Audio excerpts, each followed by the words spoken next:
Check to make sure everything's good. That's right. Mic is good.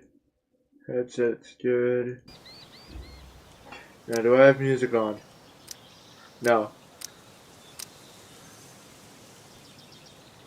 I'm gonna leave it off for right now. But when I do the bonus episode, I'm gonna turn it back on.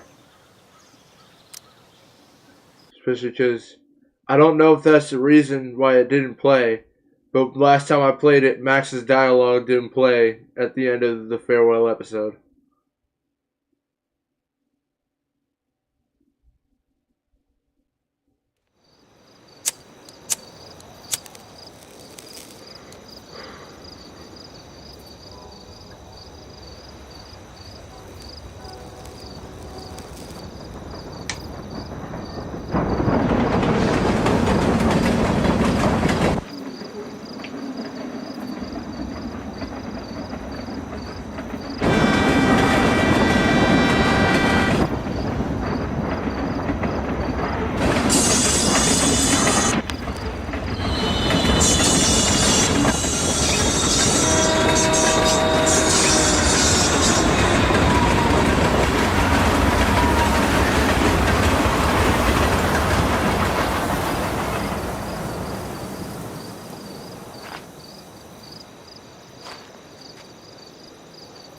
I can't believe Firewalk is playing a show at the old mill.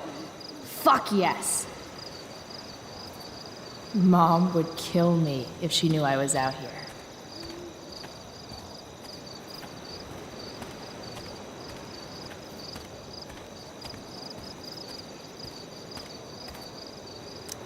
No trespassing? No way.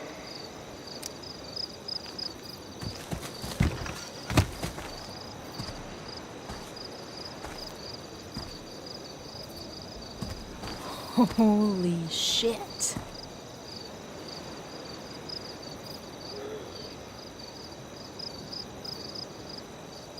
This place is awesome. If I'm gonna get inside, I'll have to get through that door. That saw looks ancient. I wonder how long ago the mill actually closed. Nothing says badass like a nice floral print. I'd join a motorcycle gang if I had any friends. Guess fire safety isn't exactly high on the agenda here. Some say the world will end in fire. Mom would totally flip her shit if she knew I hiked for an hour just to see a show. This place is sketchy as hell. An old abandoned building in the middle of nowhere, miles from home. Home. Right. Now I remember why I'm here.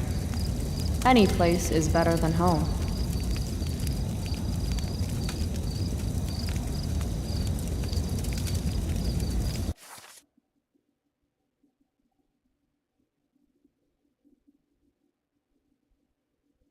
At least it's only 3 pages for me to read for her.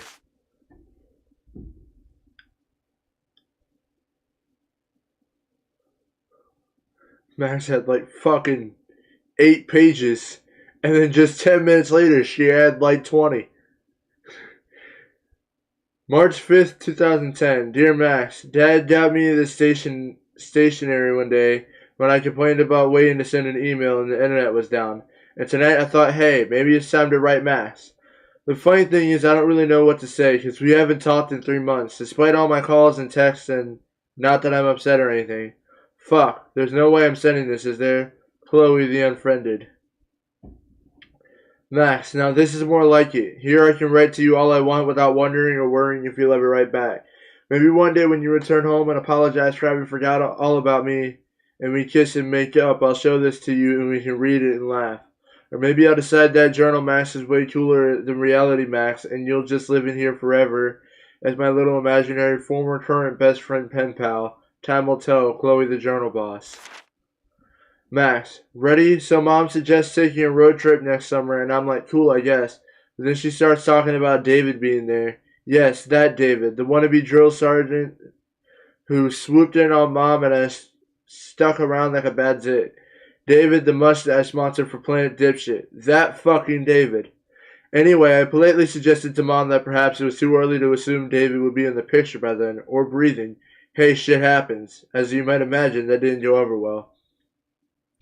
Really, if this guy's still around 3 months from now, then she's got serious self-esteem issues. Fuck. Self-esteem issues, and I've got serious self-immolation. Look it up, nerd. Plans. She can do better, that's all I meant, but she didn't want to hear it. Like I'm the asshole. Chloe the asshole. Max, so you know how I stopped going to class so much? Like you stopped talking to me so much? Funny story, I had trouble coming up with an excuse, so I just didn't. I just didn't show up. And it was fine. Nobody said anything to me. Crazy, right? It's like I'm invincible all of a sudden. Maybe that's the perk of being the dead dad girl. No one knows what to do with me, so they're actually relieved when I stay home. Wish I'd figured this out sooner. Think of all the wasted school time. P.S. Pris from Blade Runner popped into my head last time I rubbed one. I mean, at first I was thinking about Deckard and that smolder of his, but then Pris just totally stole the show. Probably nothing there. I think I just want her bangs. Go with the electric sheep. I did not expect to read that last paragraph. Oh, you're slowly priced, but you can call me middle finger, I guess. I'm an inmate at Blackwell Academy, currently serving a 4-year sentence for crimes against maternity. That would be my mom, Joyce, who seems endlessly disappointed in me. Which I get it. I'm no one's image of a perfect daughter or a student or anything really. But who the fuck wants to be perfect? I'm surrounded all day by so-called perfection, and it sucks ass. Other things that suck. Mom's new drill sergeant boyfriend, David. How hard it is to buy weed around here. Having no friends, hypocrites, country music, people who said chillax, dad being dead. It's been 2 years since he died in a car crash, and I still think about him all the time. I've even been having these weirdly lifelike dreams. Sometimes I think he's trying to tell me something. Other times I remember that he's feeding worms in a ditch right now, and anything else is just a fairy tale to make myself feel better. At least I have 2 weapons to help me survive this shitbird town. The pen I use to tag any and everything I want, and my shining personality. If I work at it, maybe I can leave this place just a little less perfect than when I found it. Despite my mom's best efforts, I don't actually hate her. I know shit's been rough since Dad died. Money's tight, her job as a waitress at a diner isn't exactly glamorous, and I'm clearly not all about the whole going to school thing. How the fuck did I see gang? But why does she have to make things so much harder on the both of us? She asks like if I smoke pot or when I skip out to go catching on some show, it's somehow a personal attack on her. She should be happy that I'm self-medicating and not going postal on everyone. She never used to be this way when Dad was around. She could actually be cool. But lately there's a hairy dick monster she let into the house that's fucking everything up. David Madsen, a jobless, brainless, dickless little shit with a hard-on for the military and a promise to whip me into shape. Asshole. I've tried to express these concerns to my mom, yet every week it seems like the virus spreads to yet another corner of her life. I'm sorry to worry that the David flu is the kind of disease that kills its host. Max Caulfield, MIA ex-best friend extraordinaire. This artsy motherfucker loves photography more than life itself and definitely more than me. She even uses old instant cameras. It's probably not healthy for anyone to be that stuck in the past, but who am I to tell people how to live their lives? When we were kids, we would dress up like pirates and eat ice cream and write and draw these stupid comic books where we had powers and saved people and shit. Then my dad died and her dad got some job up north and she moved away to Seattle. It was probably the moment when I needed her most and she bailed. Thanks, Max, for teaching me that I can't rely on anyone. I mean it. Life lesson learned. The worst part is that even though we haven't spoken in months, even though she habitually ignored my texts so much that I just stopped trying, even though I know deep down that she doesn't care about me anymore and that she probably has all new friends up in fucking Seattle, I still miss her. If she came back tomorrow and said, "Hey Chloe, you want to dress up like pirates and be stupid together?" I would take her back in a heartbeat. If I had a nickel bag for every jerk-off guidance counselor or therapist who tried to get me to write shit about Dad over the last couple of years, I would never have to buy weed from Frank again. Don't you want to write your dear old Dad? I guess they think it helps me cope with my feelings or whatever, as if a few paragraphs about how great Dad was could help me forget that his guts are probably still plastered to the underside of a semi-truck. And what the fuck am I supposed to write anyway? That he was the perfect dad who was always fun to be around and never angry? That he treated me like an equal? That he was constantly working to make our lives better? That he could always make me laugh even when I was being a bitch? That he sang in the shower and hated hypocrisy? And that his barbecue grill is still rusty in the backyard because the thought of either throwing it away or ever using it again are both so painful that it's easier for Mom and me to just pretend neither of us notices it? If that's coping, then coping can go fuck itself.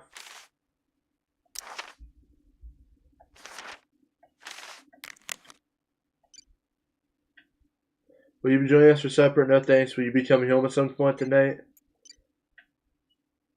Spanish test sucked. Lefty if I pass. All. Lo siento. No, I think I did okay. Cool. What you up to? Not much. Got shit to do later. Oh, okay. Your shit's here. Hell yeah, but tapped out. Sorry, you're lost. Hey, you can hold it for me for a day, can I? I'm your favorite customer. Are you? Frank, you holding? You still owe. You gonna have me whacked? Yes, please joke about that over text. You deal drugs on this phone. Anyway, come on, it's 4:20. I'll meet you if you have the cash. Ah, rain check. So sorry I've been bad about emailing. Texting is better for me anyway. Yo, it's Max. How's it going? You there? Gosh, sorry again. I've been really busy. You'd love Seattle. More in a bit. Cool. Maybe some hitchhiking in my future. Hey, hippie. I'm so sorry. Maybe we should set up a time to call. No worries.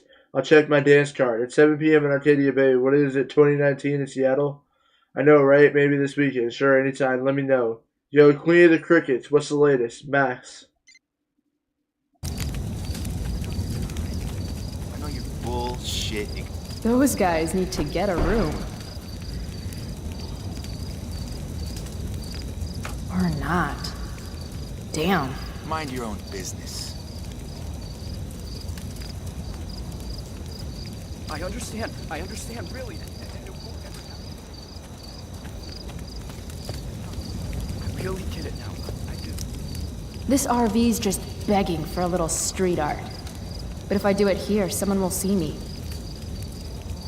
So go to the other side.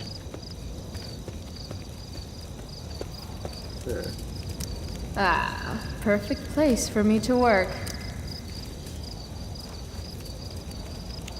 Now what to draw? Not a meth lab free candy.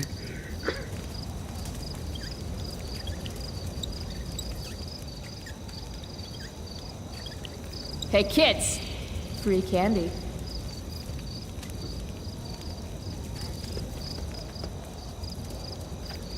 Now the question is, will I be able to find the RV later and see that it's still on here? Because when Max wrote onto the dirty window and the other one, I'm sorry, officer. It says what on the side of my RV? Frank never cleaned it. Alright.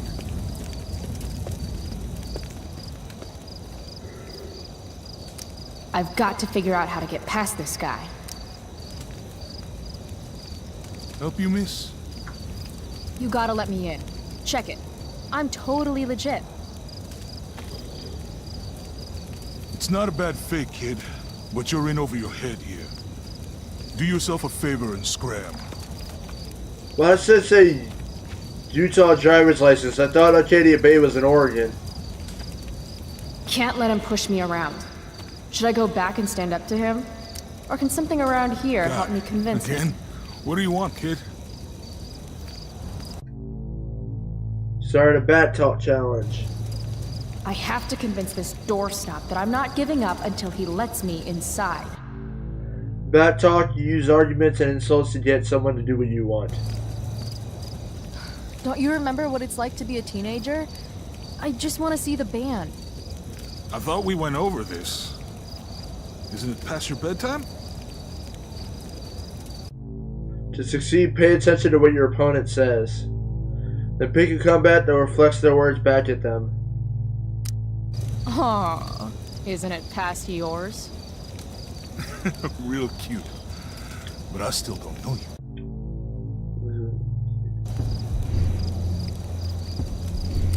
Look at my face. Do I look cute? Or do I look like I'm going to kick your ass?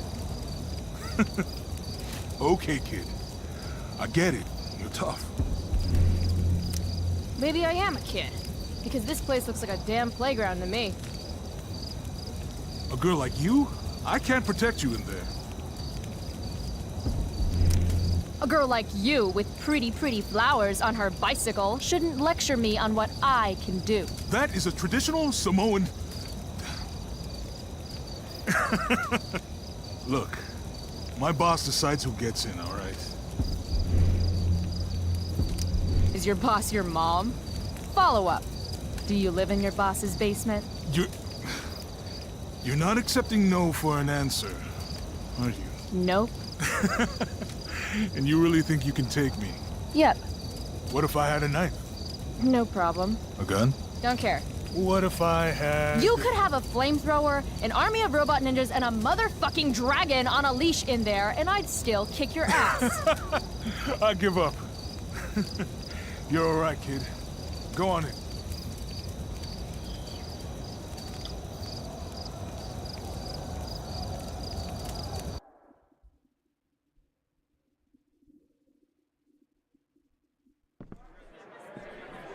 This is intense. Shit. Hey, Delia, come. Cute dog.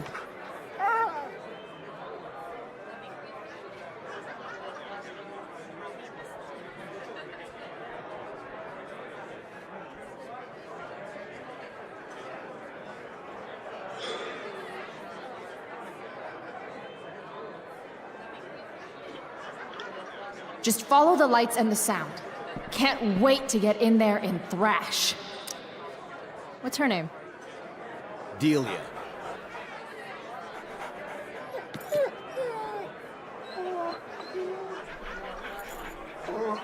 She doesn't usually like people. Yeah. Me neither. Sober up, girl. You're missing the show. Don't mess with Damon. Thanks for the memo. No. Look, we have to set this up exactly as I explained it. Yeah, no shit. This car could slide down any minute. I can't hear you. Can you talk louder, please? Looks like that parking brake is the only thing keeping that car from rolling down the ramp. No. Look, we have to set this up exactly as I've explained it to you. $20, baby. $20? That's robbery. And don't call me baby. Fine, $20, thief. That guy's a dick. If I want a shirt, I'm going to need to get creative. No. Look, we have to set this up exactly as I've... Sorry, dude. Maybe you shouldn't overcharge. Shit! No! Come on!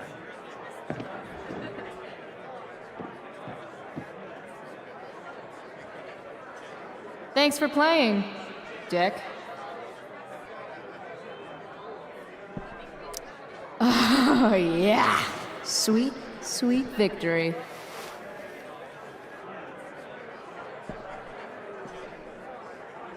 That's like $200.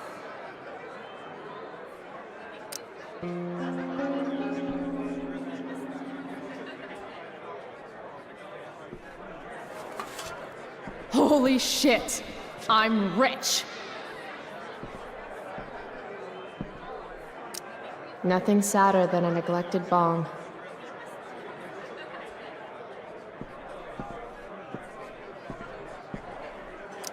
Sweet knife!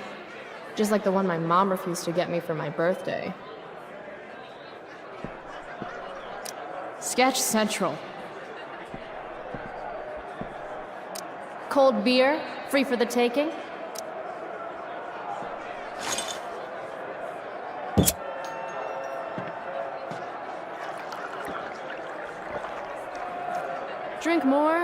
deal less.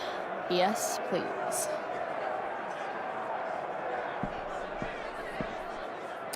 How can you just chill when Firewalk is tearing it up in the next room? Frank Bowers? What is he doing here? Half those stairs are rotted through. Looks dicey.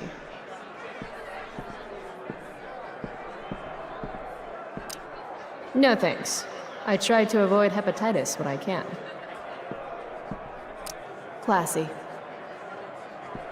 Ouch.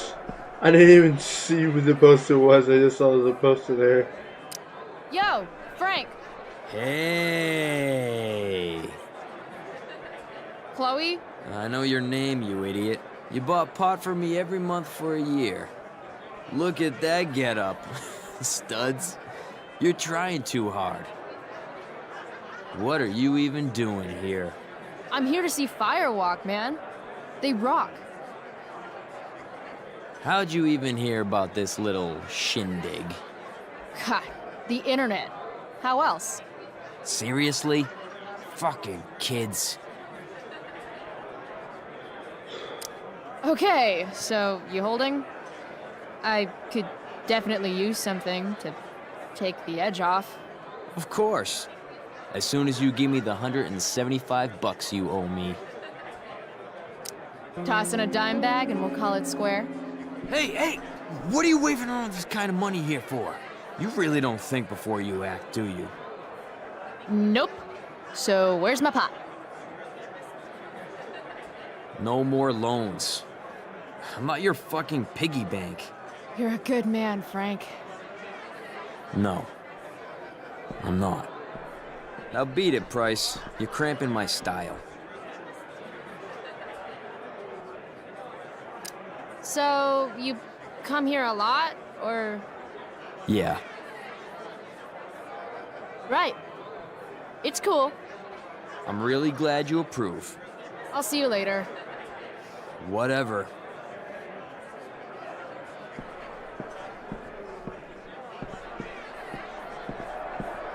Reminds me of the way I make important life choices.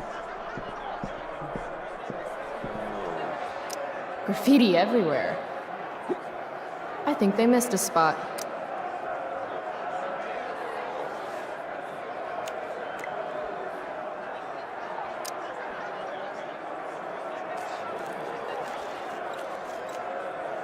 What are you looking at?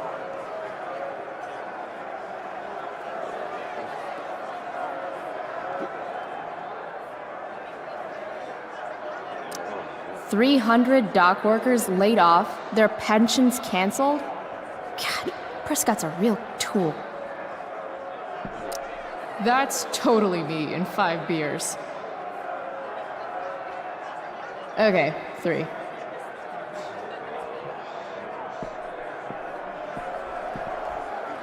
Damn, there are a lot of people here.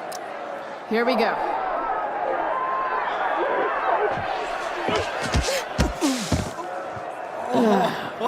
Fuck.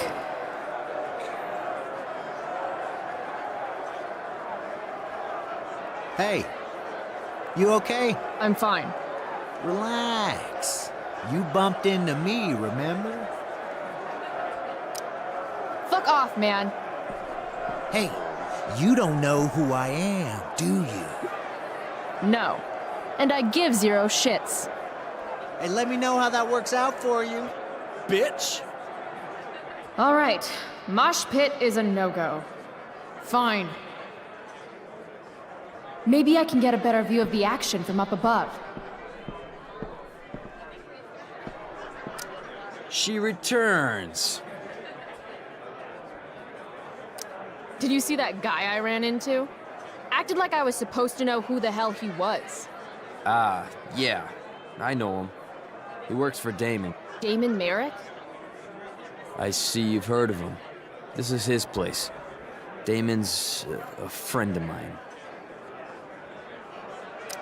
Where do those stairs go? Up? Real helpful, Frank. I mean, will I get a better view of the band up there? How the fuck should I know? Floor above's rotted all to hell, okay? No one goes up there. Fine. I'll see you later. Whatever.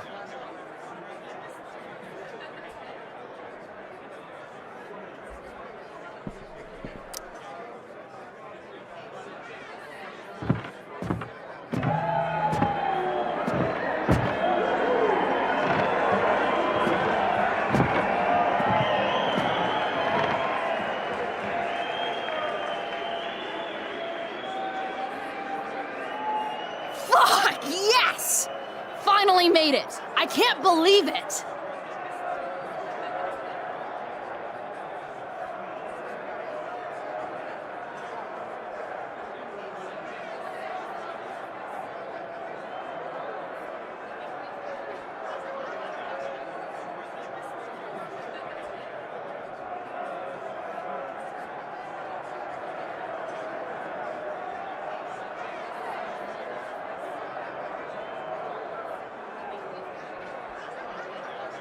You spilled my beer, bitch! You should be more careful. It's a rough place. I don't like your attitude. Then how about I show you how unimpressed I am with limp dick assholes who get butthurt over a spilled beer? I think she's calling us out, dude. She's gonna regret every word. Every word. Oh, this is gonna be good. I'm gonna teach this little punk some manners. You want to see me get angry here? She thinks she can take you? Hey, dickhead!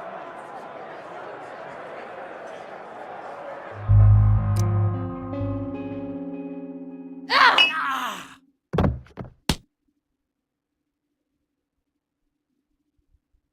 Rachel? Come on! Hurry up!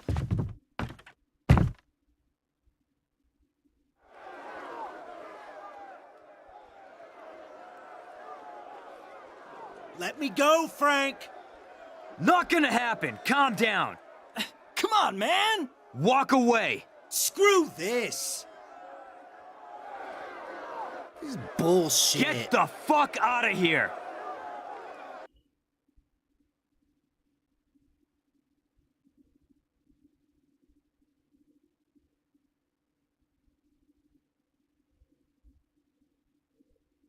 Man, the show was really rocking, man.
Sometimes all I want to do is shut my eyes and tell the world to go to hell.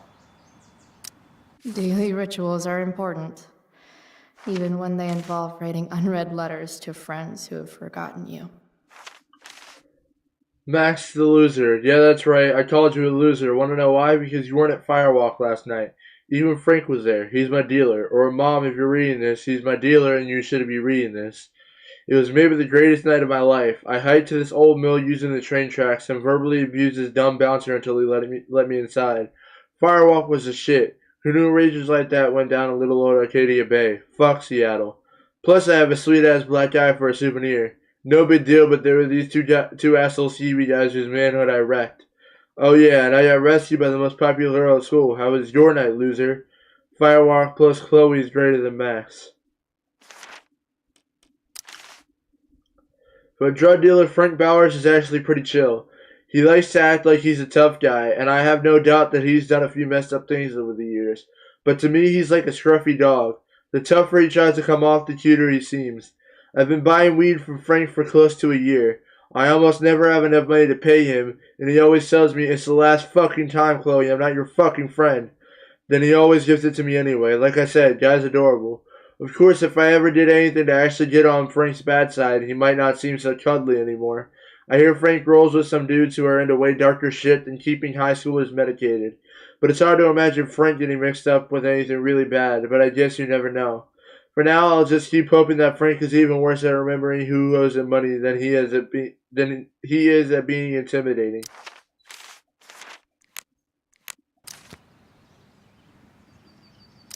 Hey, Max. Hey, Dad. Another day in paradise. Right? Chloe, wakey wakey, eggs and bakey. Last night, seeing Firewalk live. Those skeevy assholes. That girl. Was that really Rachel Amber? You smell like cigarettes and beer. Better change clothes.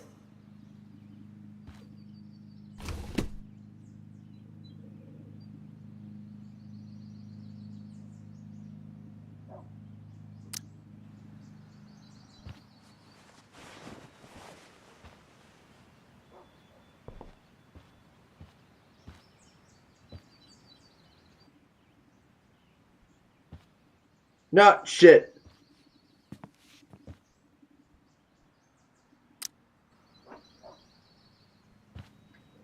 There.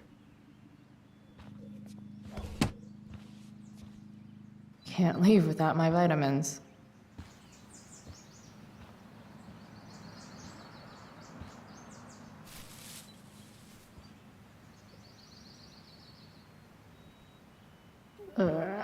I really should get going. Dad was so proud of me for winning that stupid science fair. One of these days, I'm actually going to use you to do my homework. Ask Miss Arcadia. You're the only source of info I trust in this town. Wait, what? Who? What photo? I have feelings about this. Most of them are not good feelings.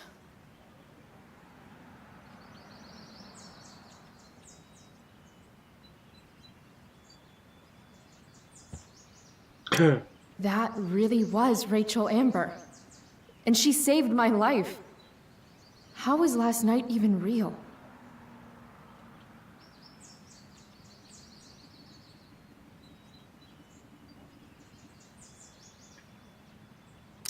I'd like to think my humor has improved with age.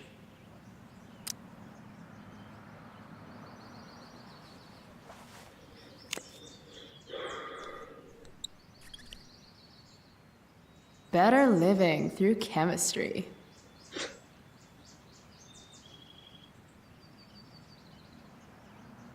I didn't even realize it was going on.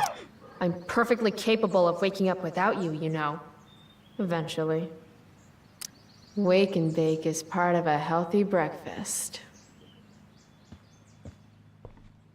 I used to love skateboarding. It's the only mode of transportation that doubles as a middle finger to authority. Nice one, Chloe. Mom's gonna love the new look. I bet long Max Silver traded her hat for beer and booty long ago. Mom said I was too young to go. She was wrong, and it was awesome.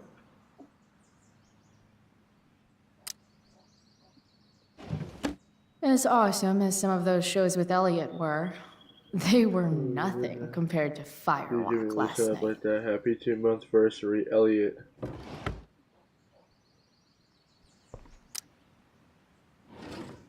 Max made me this mix CD years ago. And because it was Max, not a single song was pirated.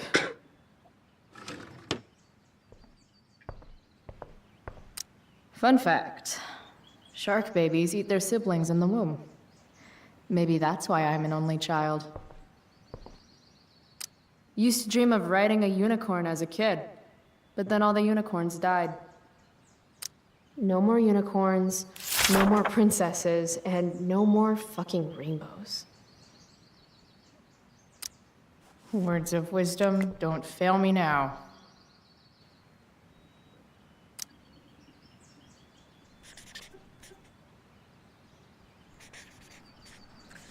Everything's worth a shot. You miss 100% of the shots you don't drink. Bask, ye mortals, in the light of the glowy bear.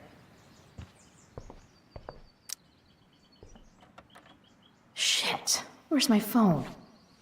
God, it's not here. How drunk was I last night? Chloe, I said breakfast. Guess I better try calling my phone with Mom's. See, I know where the phone is. I wonder if I can find it without calling it. Mom's phone is probably in her room. I can use it to call mine, then figure out where the hell I left it. Nope, I can't. Home sweet home. Whoever said you can't go home again was probably from Arcadia Bay. And he could go home again. He just didn't want to.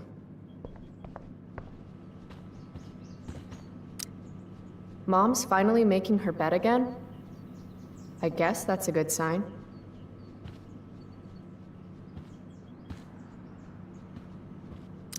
I want Mom to be happy, but not like this. Not like this!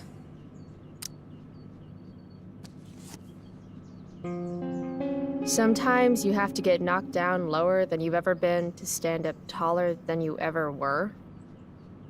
Blech. Don't give up on yourself. A single spark can start a fire that burns the entire prairie. Better.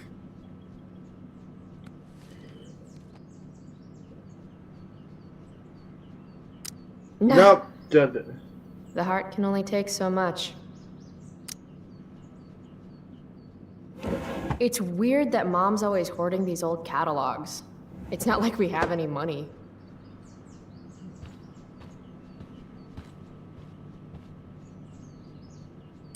Can't believe I used to sneak in there for her makeup. Mom's old engagement ring. Supposed to be mine, if I'm ever stupid enough to get married. Grade B? Fuck you, Arcadia Pawn.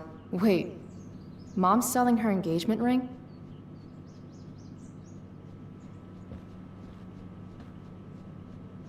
I should call my phone.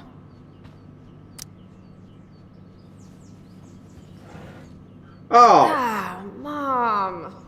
Bad enough that David comes here for dinner.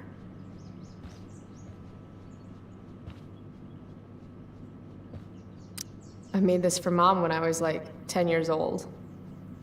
If she wore it now, I'm not sure which of us would be more embarrassed.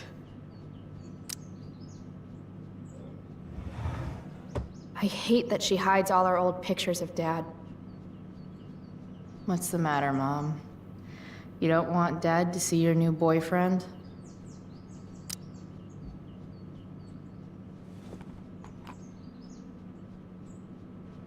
You don't deserve to be stuck in a drawer like this.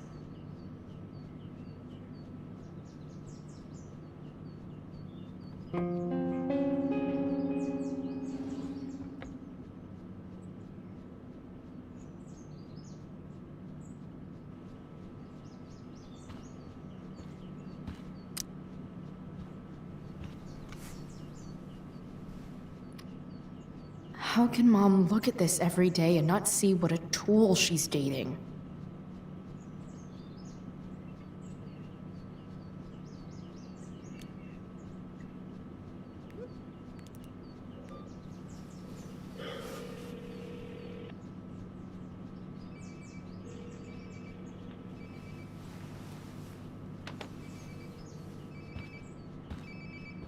Sounds like my phone is definitely nearby.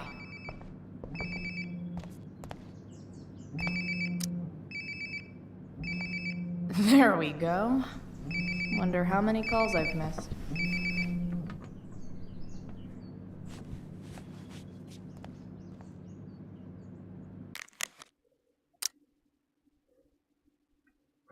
Chloe, will you be home by curfew? There will be consequences.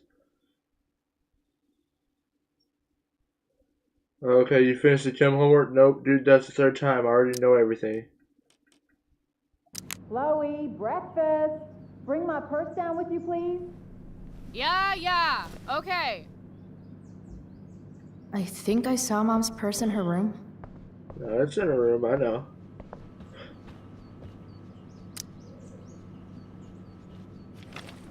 Oh, can you grab my cell phone too? No more dawdling. I need to talk to you. Yeah, that really makes me want to hurry. Unfortunately, I already know I can look at shit in the bathroom. Mom's hiding her gray hair to impress her boyfriend. Maybe gray hair's his kryptonite. Maybe I should dye my hair gray.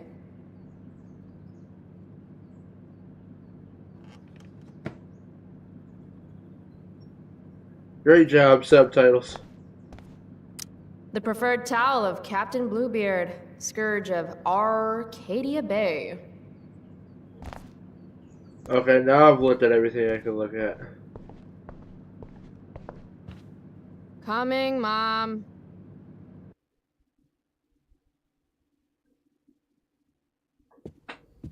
Finally, you can put my purse on the dining table. Might still have time for breakfast if you hurry. Dining table, here I come.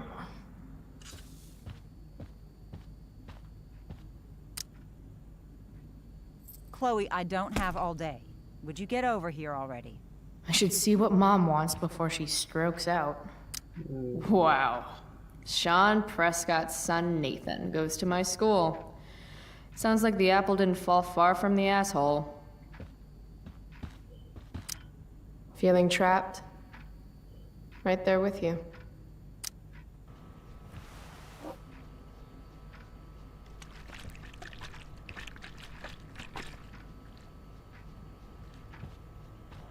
Little dude's like, what the hell just happened? Made that for Mom in an art class when I was like 5. She was never a smoker, but it's cool. I was never an artist. Wait, those aren't Mom's keys. And these would be David's keys. There's probably a better place for them than the ashtray I made Mom. Like his home, maybe? God damn, why do the subtitles suck? It's my job That's to the water second these time plants, it didn't. it was update Dad's when job to it remind me. finished. So, nobody's fault, really. We're already supporting one. Thanks. From when Max and I spilled Mom's wine. I think the only reason Mom hasn't recarpeted is so she can stay mad at me. Hard to believe I was an 8th grade science athlete. Did I peak in middle school?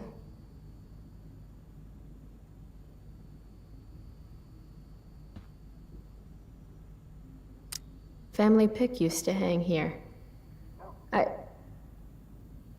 Wow. I can't actually remember which one. Dad always talked about upgrading to a flat screen. Too bad that never happened. I would have gotten this bad boy in my room. Aren't you glad you left for Seattle, Max? And never looked back? Any letter from Blackwell is never good. Mom doesn't want me to know, but it's pretty clear her boy toy, David, hasn't worked in like a year.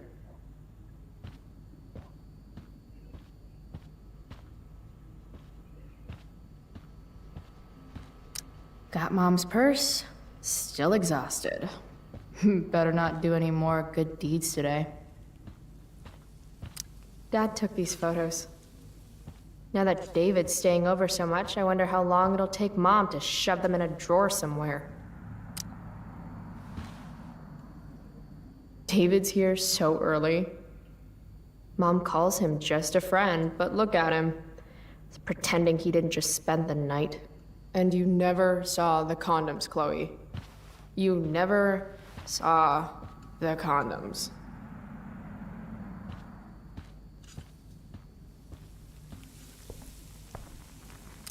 Pot roast? Mom hates pot roast. How can bacon smell so good, but I'd still rather stuff these sugar bombs in my mouth? Dad's old swear jar. We spent the last of his curses on bus fare and milk. It's not that I'm ungrateful. It's just that when your mom works in a diner, you're not always in the mood for diner-type food. Joyce Price, AKA Mom. She looks as beat as I feel. Hey, Mom. You wanted to talk? Chloe, what happened to you? It's no big deal. I walked into a door. You seem to be walking into a lot of doors lately. When I send you a text message, Chloe, like last night, I need you to answer. You can just say text. You don't have to say message. And I need you to answer without the snark. I was sleeping. I didn't get your text until just now. Oh, you make it so hard to trust you. Is that what you wanted to talk about? What is it with you and David? Always cutting to the chase. Why can't we just have some pleasant conversation before school? Are you selling your engagement ring? Chloe, jewelry gets appraised for all sorts of reasons. Like for insurance. Nice dodge. How about this? You don't go in my bedroom when I'm not there. How about you don't ask me to get your damn purse then? I thought you hated pot roast. You can have a no thank you helping. No, you hate pot roast. I don't care. I don't hate it. And David likes it. And don't say you don't care. So that's what we're doing now? Whatever your boyfriend likes? You do realize I hate your boyfriend with every fiber of my being, right? Chloe! You don't hate him. He calls me girly. He's a dickhole. He can be old-fashioned. Yeah, an old-fashioned dickhole. Ah, right. School. My favorite. You used to love to learn. Yeah. I used to think drugs were lame, too. I wish you wouldn't joke like that. Let's not fight. I made you breakfast. Nah.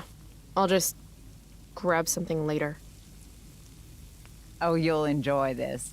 The other day I made 4 eggs, 2 for David, 2 for me. And just before I served them, he says, "What are you gonna eat?" I'll enjoy that, huh? Tired, huh? That'll teach you to break curfew. What? I know what time you came home last night. And don't think you can get out of school just because you missed the bus again. Why would you assume that— Who do you think your principal calls when you skip? Do you think I enjoy lying for you? Saying you're sick just so you don't get expelled? And I do know what pot smells like, you know. Between your grades and your disregard for my rules, I see you slipping. I'm worried. But Mom, the whole point of lowering expectations is so you won't be disappointed in me. Never again. You're happy doing what you're doing? Fine. Keep at it. Just let me know so I can stop fighting with Blackwell to keep you on scholarship. Money's tight enough as it is.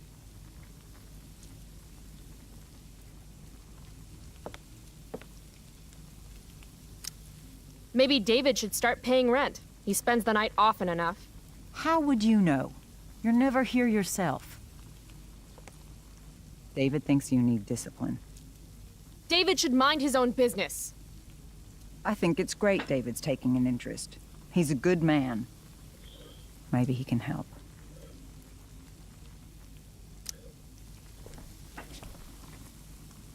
Dad was a good man.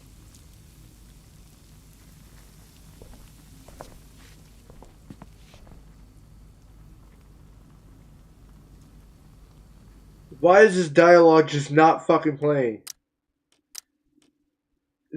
Does having music off have something to do with it?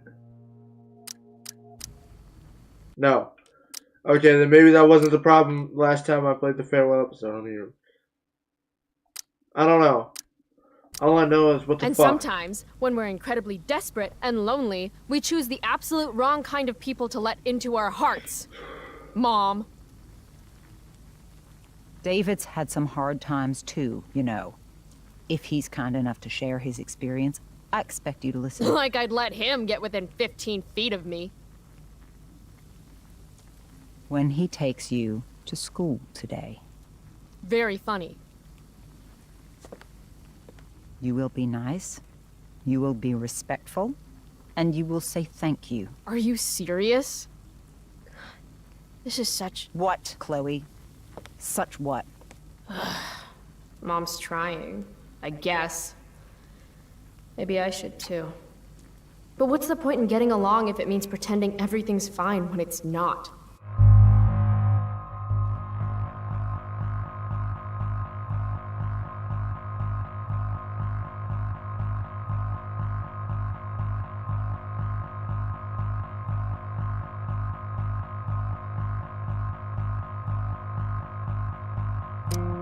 Mom, I know you're dealing with a lot. Thank you. I understand you don't need me as much anymore. But I need you. I do still need you. You're my mom. I'm proud of you for being so self-sufficient. But the whole world's not out to get you. Tell that to the world. You're impossible. But I love you. I love you too. Mm-hmm. Okay, David's waiting. You'll need to bring him his keys from the ashtray. Try not to kill each other. Got it. Unless he tries to give me advice. Or looks at me funny. Chloe. Or looks at me at all. Chloe. Mom. Have a good day. You too. Bringing David his keys is about the most humiliating thing Mom could ask me to do. It's my job to water these plants, but it was Dad's job to remind me, so nobody's fault, really. No point in putting off the inevitable torture of driving to school with David. I better get going.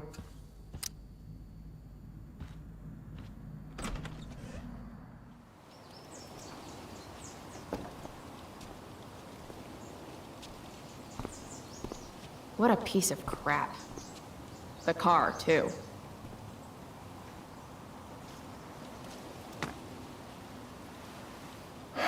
Why do you women always take forever to get ready?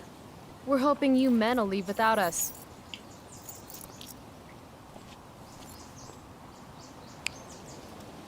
No, Mom. I swear he beat himself to death with a tire iron. Repeatedly. Chloe, is that a black eye? No. Insubordination. No wonder your mother's worried about you. Oh, that's sweet. When I was your age, I got into my share of scraps. But it's not responsible. You owe it to your mother to do better. Tell me again what I owe my mother, dirtbag. Electrode insulator's probably cracked. You know what a spark plug does? Yes. It ignites. Did you not hear me? I said I know what it does. Then go grab my socket wrench set from the garage, and we can get moving. What is this? Quality time? Ugh. Better just get the socket wrench and get this over with.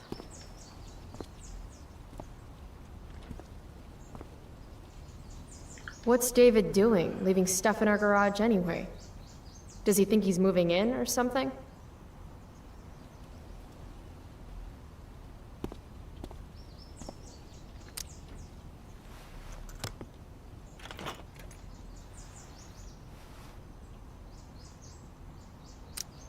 "50-50 chance I smash him in the face with this.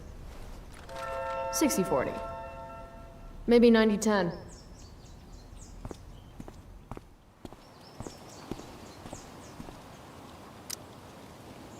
A little more hustle wouldn't have killed you.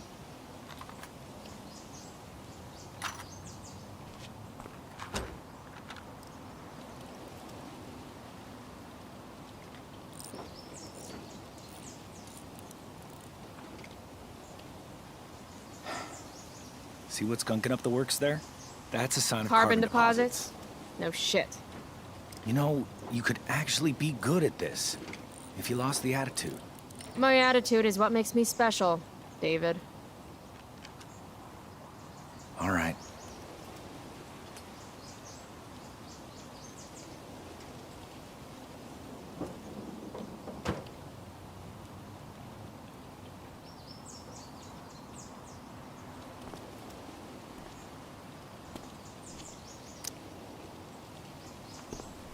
What the f- How you do anything is how you do everything.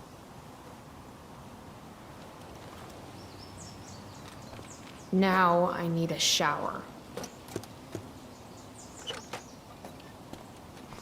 Hey, you're taking those tools with you, right? Every house needs a good toolbox. We've already got one, but thanks.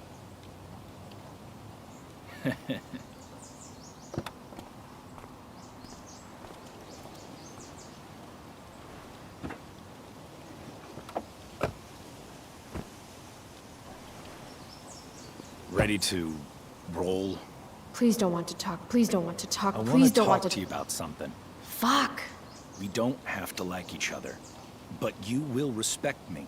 You've enjoyed enough of a vacation from having a father figure. So there's some things I want to be real clear about. Respect him? I think it's time I show this asshole I'm not interested in anything he has to say. What's clear is fuck you. Language. You are way out of line, young lady. Language? Here, let me put that in a language you'll understand. Foxtrot. Uniform. You've got a smart mouth, don't you? Let me dumb it down for you. I mean, sorry. What has fewer syllables than dumb? Hey, watch your... I can crap bigger than you, got it? Oh, that's what I smell. A giant load of crap. Your mother... You're breaking her heart. At least she has a heart. All you have is... What's it called when you've got one porn stash and zero game? I was in the army. You will respect me. I don't remember enlisting, so don't treat me like your newest recruit. If you were a man, It's cool. If you were a man, I wouldn't go so easy on you, either. Don't know why I bother trying. Mission accomplished.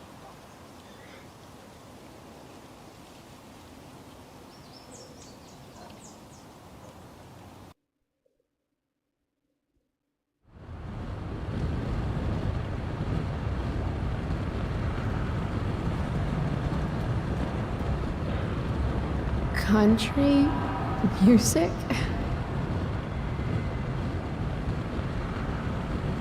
Dad loved this song.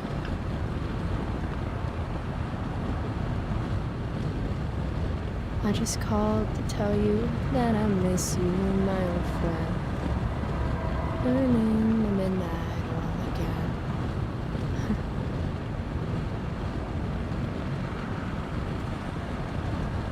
What a beautiful day. I know what a spark plug does, jerkwad. This isn't right.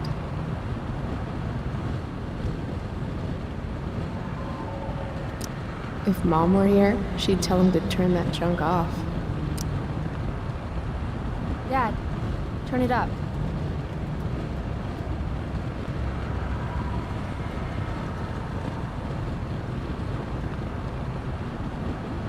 Picking up my lover from the grocery store.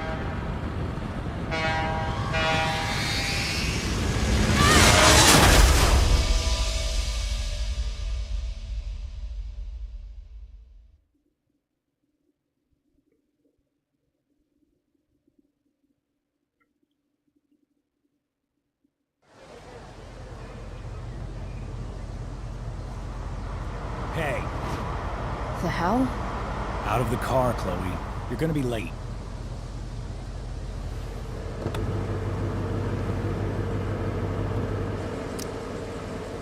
Whatever. You're welcome.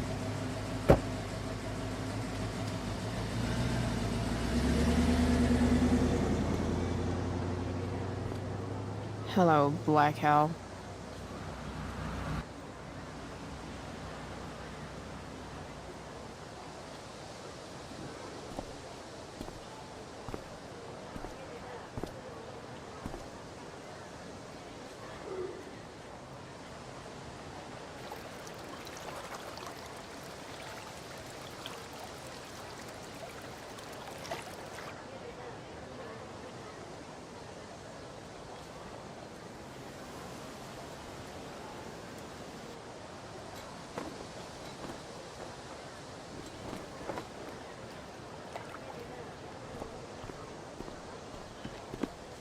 Hey, Chloe. Oh, hey, Elliot.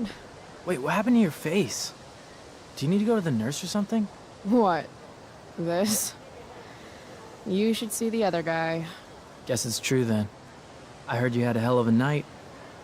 I mean, people are talking about it. People can eat a dick.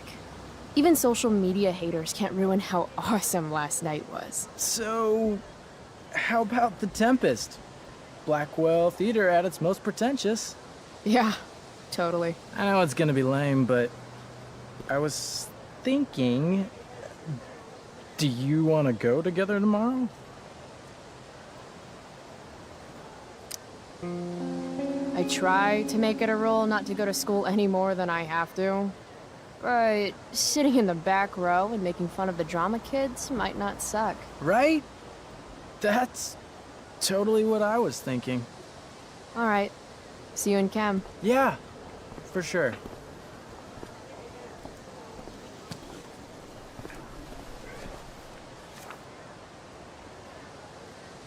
Gotta track down Steph to pick up my DVD. I've still got time before class. How could I possibly make it through a day in this place without a little chemical assistance? Well, at least not for now. You Warner Brook. Not surprising that they're in the club. Maybe this play won't suck. Maybe.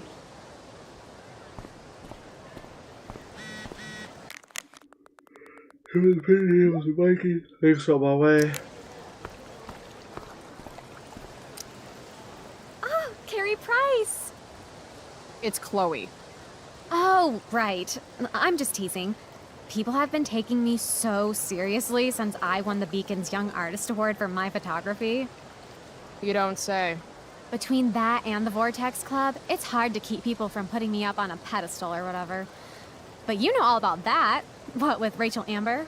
Am I right? Wait. What about Rachel Amber? Rachel posted a slamming selfie of you two having the time of your lives. Do tell. It was a pretty normal night for us.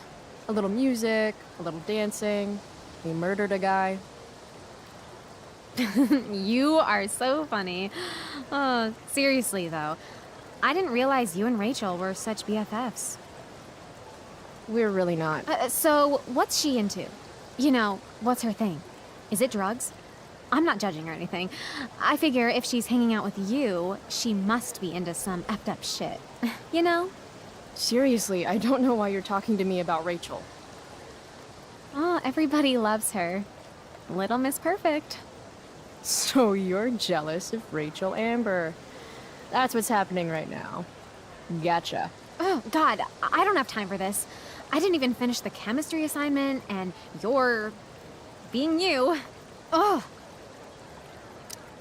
I'm sorry, Victoria. I didn't mean to be rude. You know, I finished the assignment. Want some help? You? Help me? Of course. That last problem was hard, right? If I'm remembering correctly, the answer was fluorine, uranium, carbon, potassium, and uranium again. Does that sound right? Perfect. Hey, thanks, Carrie. No problem.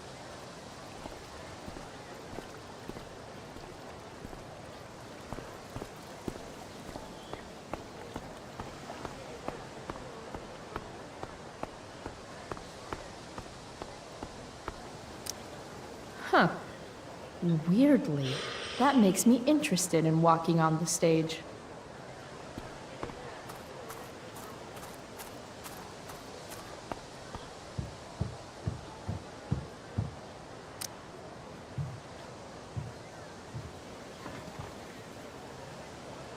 I should probably be getting to class, but I just don't care.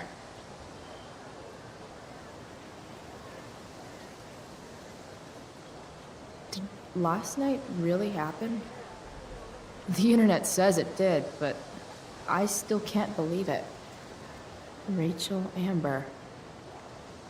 The drama star, honor student, popular princess of Blackwell swoops in like Batman to save my ass and thrash to firewalk? Either that was a dream or real life just got a shit ton crazier.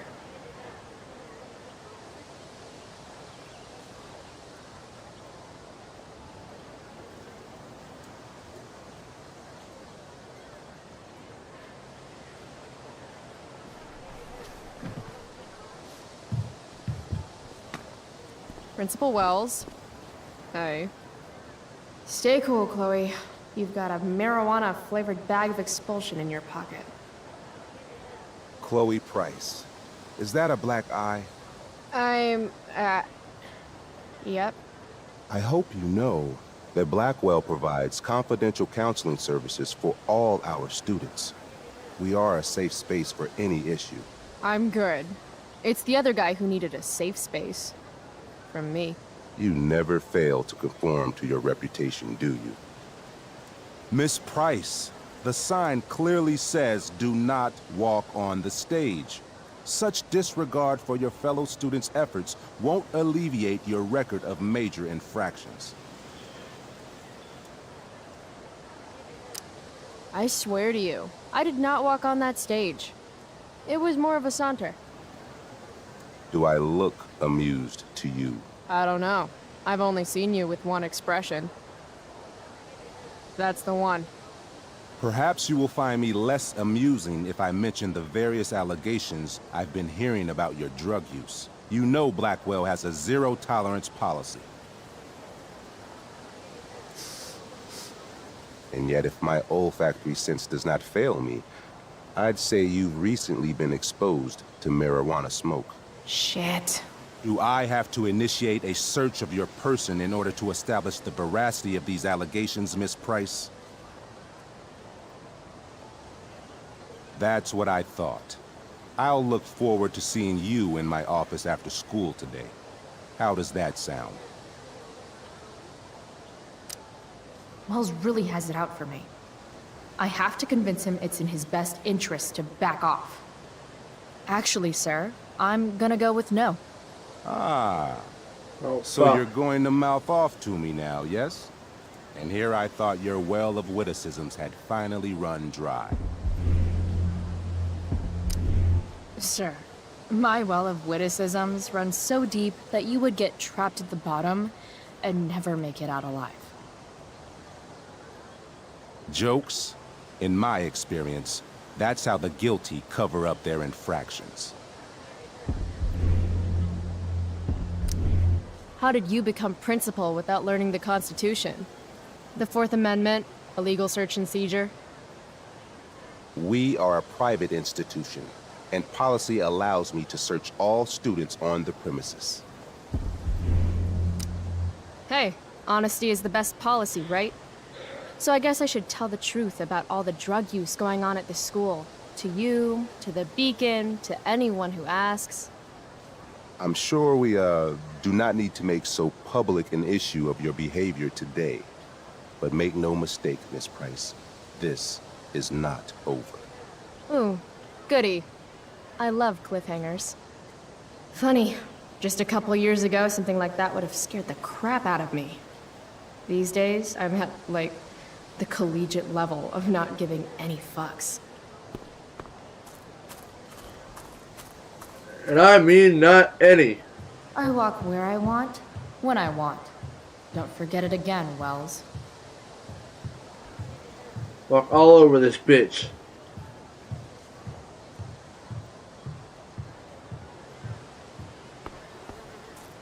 Need my DVD from Steph. I bet she's nerding it up with Mikey somewhere.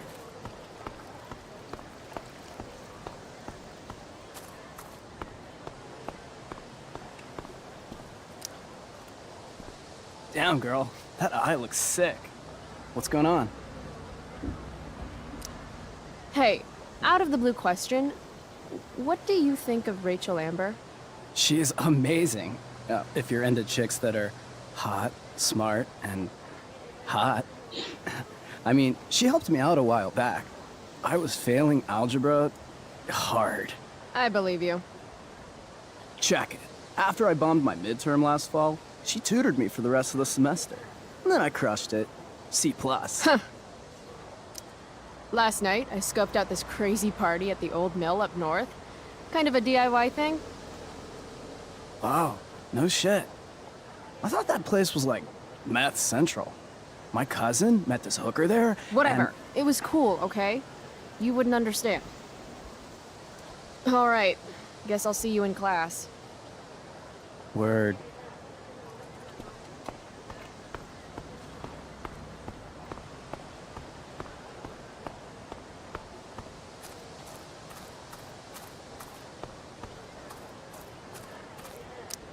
Chloe, I'd like to talk to you about wildfire awareness and prevention. Good morning to you too, Evan. According to the Department of Forestry, over 90% of this season's fires were caused by humans. That's a record high and completely preventable. This is for college, right? I don't believe you actually care about this. My interest in fire prevention is completely sincere. Besides, I intend to get into college on the strength of my photography alone. Do you think Rachel Amber would be willing to pose for my portfolio? She's so artistic. I bet she would be a dream model. What do you think? I guess. I gotta run. Wait, one last thing. Will you sign my petition to have a fire safety assembly at school?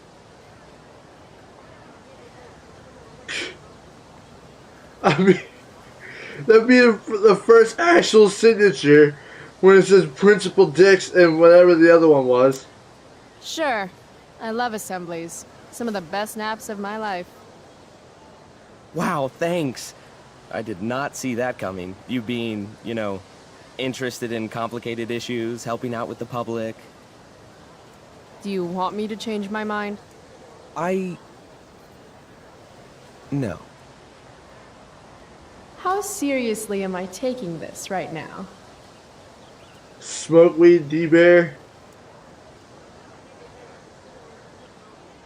Evan is an ass clown. There you go. Just don't expect this to become a habit. Blackwell Academy, home of tomorrow's leaders. Principal Dix and Big Mick.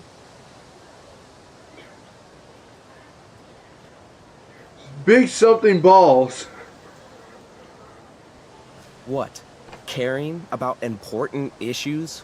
Caring in general. But why do you seem pissed about that? No, Chloe. Class is back the other way. Yeah, why do you make me regret signing that shit? I'm the only person that actually signed it and actually cared. Steph Gingrich and Mikey North, Blackwell's premier indoor kids. Steph has created something of a business selling pirated DVDs to other students. If I had known the Celestial Avenger was bloodied, I would have totally given him my potion. It was a skill challenge. Potion wouldn't have worked. Skill challenge? It's part of the tabletop game we play. You wouldn't understand. Give me a break, nerds. I've heard of tabletop games. Cool. Got my DVD? One Blade Runner, director's cut coming right up. Sweet. $5, right? Keep it. I'm just glad someone here appreciates the classics. You even asked for the director's cut, which took out the shitty voiceover and replaced it with a sweet dream sequence. Dream life over real life. That's my motto. Right on. Hey, do you know if Rachel's a gamer? Rachel Amber? You're asking me? Didn't you two go out last night, or was it just like a friend thing? Why do you want to know? Steph has a crush. Chloe, you should join our game. Yeah. I don't have 50 hours right now. Thanks, though. We're at the end of the campaign, so it'll only take, like, 20 minutes. What else have you got to do before class?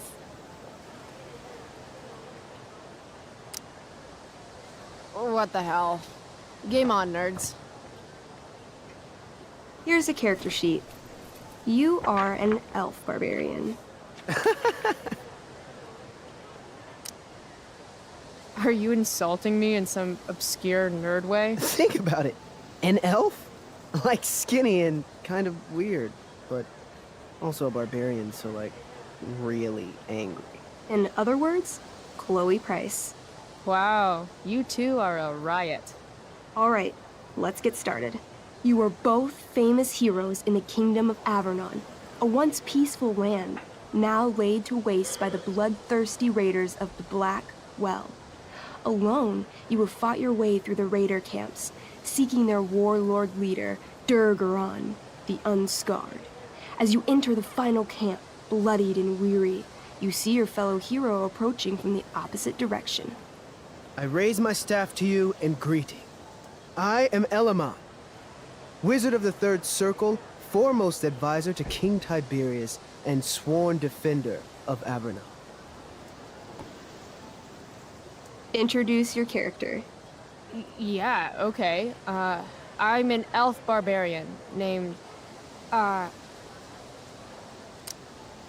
Calamastia.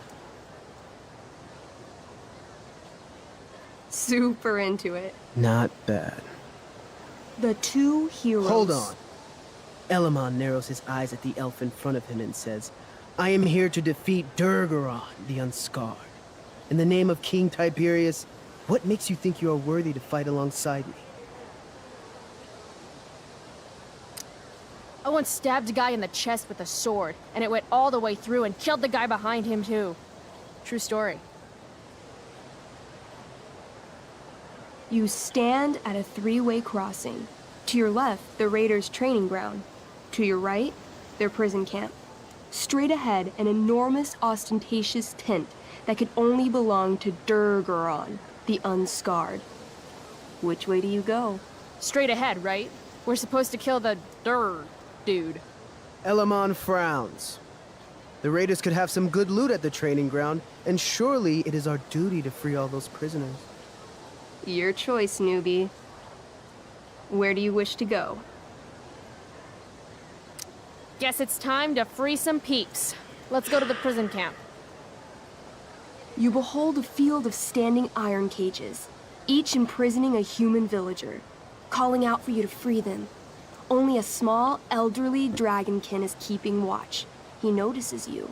and, in terror, runs into one of the few empty cages and locks himself in. Ah, poor little guy. What's a dragonkin? Dragonkin are like little dragon people. They're assholes. I bet he has all the keys. Oh, okay. Hey, shitface! Get out of there! The dragonkin hops up and down, shaking his ring of keys at you. He shouts in a strange language. Whatever he's saying probably isn't flattering. Got any useful spells in that robe of yours? Nothing that wouldn't blow up the cage and everything in it.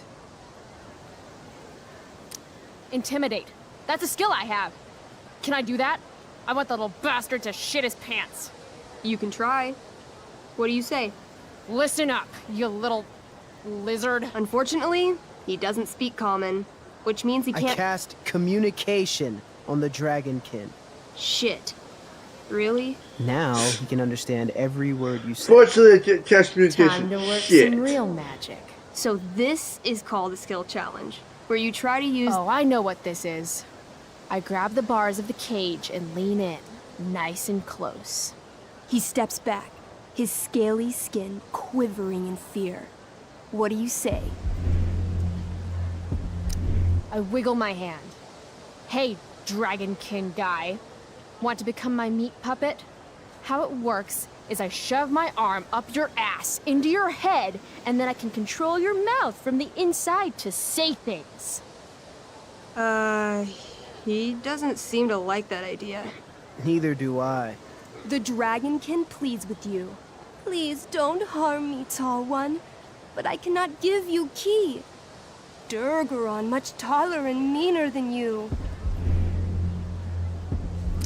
You're short, I say, but you can always get shorter. Give me the key, or I'll chop off your legs and beat you to death with them. The dragonkin cowers before you, looking left and right. He opens his jaws, and you think he's about to yell for help. I interrupt his yell by shoving my axe into the cage, pinning his head to the bars without hurting him. Then I say the following. This is going to be good. Here's what's up. I'm going to carve the skin from your bones. Then I'm going to turn your skin into a little leather handbag that I'll shove your skinless body into so I can carry it around with me wherever I go. That way, the next time some asshat refuses to give me a key I want, I can pull your body out and show them what happens. How does that sound? Wow. That was nuts. I'm going to give you a +10 bonus to charisma. Go ahead and roll. A small pool of urine collects under the elderly dragonkin as, hands trembling, it hands you the keys. Then it dies of fear. Awesome. Yeah! Go team! Why don't you start unlocking the prisoners? I'm on it. As you free them, the prisoners run away from you in fear. What's next? Loot sounds good. Let's go to the training ground. Sweet. Upon arriving at the training ground, you are spotted by a heavy-set orc who immediately shouts and points. There are a dozen raiders on the training field, all of whom raise their weapons and charge. Okay. So what do we do? I cast Urgel's Acid Blast. Overkill? Bam! You conjure up a wave of acid that washes over the charging orcs. Every raider suddenly starts screaming and writhing in pain. There's a sweet and sour kind of smell as the flesh melts off their bones like warm candle wax. Holy shit. You see why I haven't really needed a partner? The heavy-set orc sergeant still remains. He runs at you, swinging a massive warhammer. All yours. Okay, let's end this. Fatal cleave! You swing your great axe downward with both hands. The orc blinks, then splits open like a hot dog bun. Fuck yeah! I'm awesome at this game! It's going well. What about the loot? Well, as the training ground is now a roiling pit of acid, it's unlikely any loot survived. Dang. My character raises her axe. You'll pay for ruining all that loot, Elamon. By my honor, I apologize. Here, take this potion as a gift. Thanks, dude. What's next? It's tent time. You enter the tent to find Durgaron, warlord of the Raiders of the Black Well, sitting comfortably at his throne. He's a huge red-eyed minotaur, swathed in a fine black cloak, gripping a two-handed sword that's easily 6 feet long. His laughter bellows, wah ha ha ha ha ha. Your lands and people are already mine. Your deeds here mean nothing. Your kingdom was weak. You are weak. What an asshole. I got this. I cast Zael's cataclysmic cone of fire. The fire fizzles out on contact. Durgaron laughs again, holding up his right arm to show off his bracer of fire immunity. Shit! All of my battle spells are fire-based. Except for, you know, Acid Blast, which someone used unnecessarily to show off for Chloe. Calamastia? What'll it be? Holy shit! Annihilation Strike. That sounds boss as fuck. One? That's bad, right? Not for me. As you take your first step, you trip on a rock, collapsing onto the ground in a clangy jumble of metal. Your axe swings wildly to the side. Mikey, roll a reflex save. Oh no. 3. Your axe strikes Elamon's leg. Legs. Plural. Severing both feet at the ankles. I am so sorry. Durgaron moves toward the crippled Elmon. Oh, shit! I told you this was my best boss. You didn't tell me my character might die. Durgaron approaches, stomping his bloody hooves. Stomp, stomp, stomp. This is all my fault. Sort of. What should I do? I jump in front of Elamon. Wow. Thanks, Chloe. I mean, thanks, Calamastia. Okay. Durgaron has now turned his attention toward you. Bring it. He charges, thrusting madly with his great sword. Shit! Oh, no. Your attempt to dodge his thrust fails. Durgaron laughs as he impales you on his blade, lifting you high into the air. Seriously? Shit. I can't do anything with that stupid bracer. I'm sorry, Chloe. Hey, I chopped your feet off. And we're even. You feel your strength draining away as Durgaron lifts you higher into the air. It hurts like hell. What do?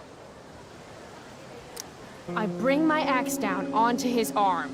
The one with the fire bracer thingy. Oh, brilliant! You'll have to roll high to hit. You're almost dead. 20! Fuck yes! You bring your axe down in a wicked chop, severing his arm completely. His bracer of fire immunity clings to the ground. I cast Gignomi's Fire Strike of Flame! Ooh, snap! Lying on the ground, you conjure a flaming spear, which flies from your hands to spear Durgaron in the chest, incinerating him completely from the inside out. Damn, Elamon. Durgaron is defeated, but your wounds were too great. I'm afraid Calamastia is dead. I actually feel sad right now. Better to have died a hero than live as a coward. That was fun. Check out what I drew. Mikey's got serious drawing skills. Glad you enjoyed it, Chloe. Yeah, I'll adventure with you anytime. We'll see.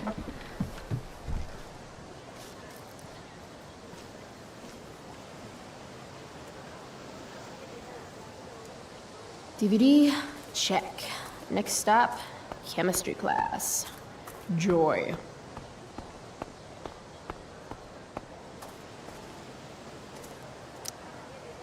Hey, Chloe. Hey, Samantha. What are you reading? Who's Afraid of Virginia Woolf? I read that last year in Mrs. Hoyta's English class. I didn't think you did homework. Normally I don't, but the play was actually good. What did you like about it?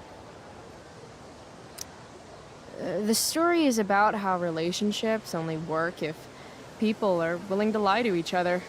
I'm not sure if you're joking. Sorry, I'm a little slow sometimes. I'm a little bitchy sometimes, so it's cool. People always say that. But I think you're actually... Sorry, Chloe. No one says anything like that. I don't know what I'm actually talking about. I bet.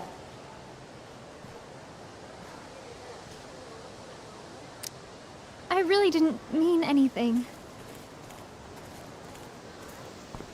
I mean, Chloe doesn't seem like she'd be the one to get mad that people call her bitchy. This makes being high sound like a bad thing. Evan's work is actually pretty good. I'd never tell him that, of course.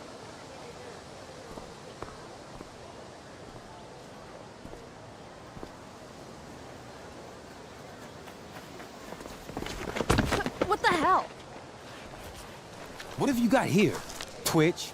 Don't call me that! True North. A jock so dumb he makes jocks look bad. Guess Nathan Prescott made the shit list. Oh, wow. This is some really weird crap, Prescott. It's not yours. Give it back! I hate that you're on the team now. You're such a loser. Guys, no need to fight. You can both be losers. The mute speaks? Whoa, whoa! You earn a spot on the squad, Twitch. You don't have your dad try to buy off the coach. At least my family pays tuition. How much financial aid does your deadbeat dad need again? Wow. Dick move, Nathan. My dad lost his job at the shipyard when your dad closed it down. And you want to talk shit to me? Leave Nathan alone! You know something, Prescott? I'm gonna do you a favor. You can't be a part of the team and be into this stupid crap at the same time. You're a piece of shit. I am going Stop to it! kill you. You guys, stop! Chloe, do something! Don't just stand there watching!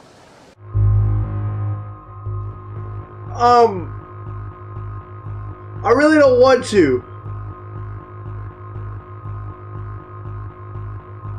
It's like, I'm sorry, Samantha, but Nathan's a fucking dick. He had no fucking right to fucking say that about his dad, about Drew's dad. Nathan's being, Drew was being a dick too. But he didn't say anything fucked up like Nathan did. Well, as fucked up as Nathan did. I really don't want to, but yeah, I'm not going to. Hey, if you don't take the time to stand back and watch, you miss some of life's finer moments. Like Booyah! That. That took me months to put together. Quit the team, Twitch. Or next time it'll be worse. Go to hell.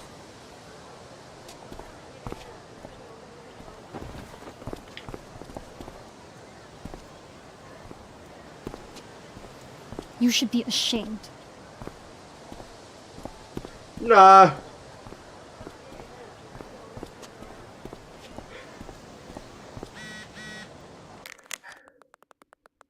Well, we talked, me too. I know you're doing your best. Love you. Yeah, I would have stepped in had Nathan not said that shit about Drew's dad. As far as Blackwell students go, Elliot Hampton is pretty not terrible. He hangs out with some of the douchers sometimes, but I get the sense that he's mostly a lone wolf, like this chick. Similar to my class schedule, Elliot and I have history but no chemistry or drama. We hooked up a few times shortly after Dad died, but there wasn't really much to it. I think I was just bored, or maybe a little lonely. Weird, I know.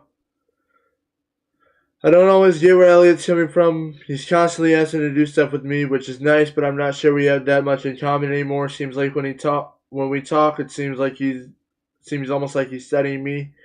Can't tell if he actually wants to be friends or just get in my pants. I can't tell. I guess I should be flattered either way, but I'm also not sure how much I care. Sorry, Elliot. Nathan Prescott is the golden child of the Prescotts, Arcadia Bay's oldest, wealthiest, and most powerful family, as they love reminding everyone. Nathan's dad does something nautical related. I think it has to do with murdering baby seals and turning them into death rays for the military, but I can't remember the details. Whatever the case, there's a lot of people in this town who hate the Prescotts, including all the fishermen he put out of work. And you do not mess with fishermen. They smell. Nathan is odd. He's extremely privileged, yet dark and brooding. Even though he's a dick, I can't help feeling bad for him sometimes. I don't feel bad for him if he says shit about Drew's dad when his father is the fucking reason Drew's dad is in the way or is in the position he's in. Can't help feeling bad for him sometimes. He's really just a weird little dude trying to figure out his shit, but he has to pretend to be all this stuff he's clearly not, like an athlete or a cool kid. You can tell it fucks him up inside. Of course, the best cure for feeling bad for Nathan is to actually talk to Nathan. Then you remember what a wonderfully punchable face those Prescott genes gave him.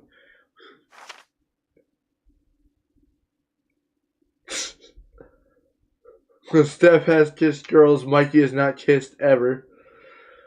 I can never decide if Steph is the coolest or nerdiest person in all of Blackwell. Maybe both. She's definitely queen of the indoor kids with all their weird role-playing games and sci-fi shit. I guess her dad is a video editor. She makes some sweet cash by selling bootleg DVDs. Don't knock the hustle. And I'm pretty sure Steph does all the backstage technical work for the school plays, which checks out.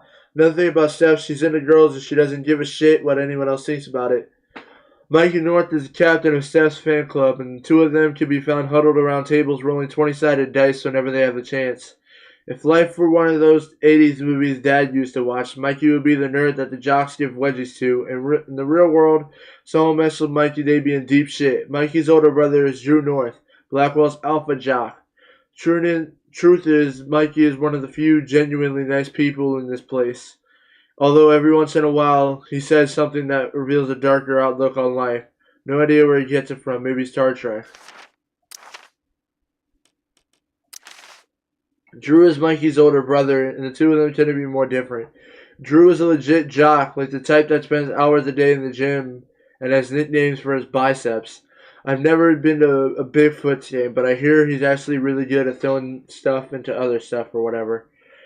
Mikey told me that Drew is planning to go to college on an athletic scholarship, which is good because their family is even poorer than mine. Their dad was one of the fishermen who lost his job because of the Prescott Corporation. As you might imagine, this put Nathan on Drew's shit list. Not a good list to be on. In the war between a meathead and a shithead, does anyone win? Anyway, I don't think Drew's really a bad guy, but I guess I want to know. It's like we exist in two completely different planes of existence that happen to be in the same school. Happy to keep it that way. Max, you know how things with Mom seemed like they couldn't get any worse? Ha! Sad truth is I suddenly have to choose between being nice or being honest with her, because I can't be both. But how can I keep being nice and pretending like she didn't make a horrible choice with Mustache? And why am I the only one concerned about this hostile takeover of our house? Today it's a toolbox and pot roast. Tomorrow I should stop there for sanity's sake. Yeah, no Mom is stressed about money issues, but that still doesn't justify her horrible taste in men. Also, Mom knows I've been skipping, which sucks, but in a way makes me feel better about it. Does that make me a bad person? That I don't feel bad about fucking off? Just relieved that I don't have to waste the energy to lie about it anymore? On second thought, don't answer that. Chloe, the no-good, very bad person. Max, so the mustache drove me to school today. Yup, that's what my life's become. Even worse, he thought the ride was like a tell me how things are gonna be from now on opportunity. I shut that shit down real quick, but I have a feeling he's gonna run crying to Mom about it because that's the kind of little man baby he is. Had a dream about Dad again, the one where I was there when it happened.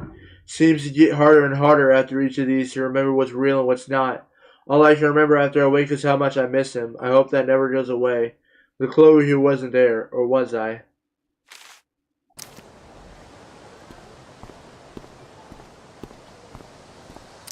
That pick would actually make a sweet tattoo. Maybe if I delay going inside long enough, Blackwell will be overrun by future excellence. And by future excellence, I mean mole people.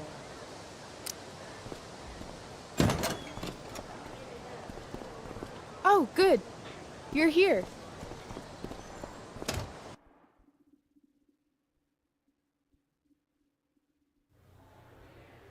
I do beseech you, chiefly that I might set it in my prayers. What is your name? Miranda. Good.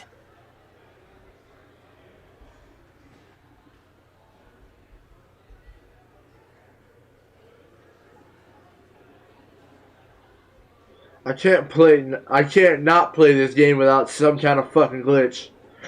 Last time I played it, Hayden, you're killing Chloe me. had a problem You've with had T-posing. weeks to be off book.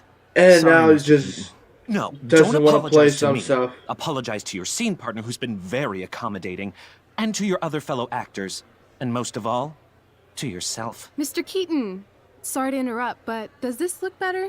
I had my mom take it in a bit. Rachel looks awesome. This is getting as surreal as last night.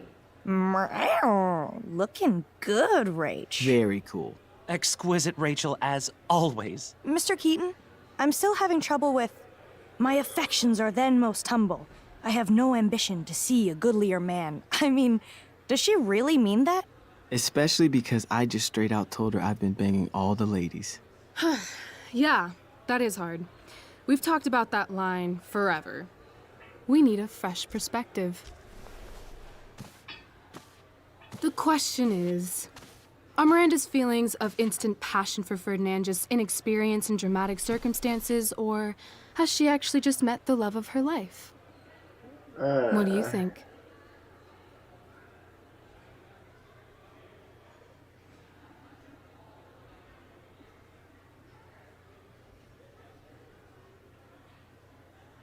Honestly, I don't think you can. Miranda's an idiot because falling in love is stupid. What is she, 12? Actually, she's about 15, so your point, whoever you are, about being an idiot or being naive, is well taken. Thanks, Mr. Keaton. Later. See you later, guys. Oh no. I have first period improv with a class full of freshmen now.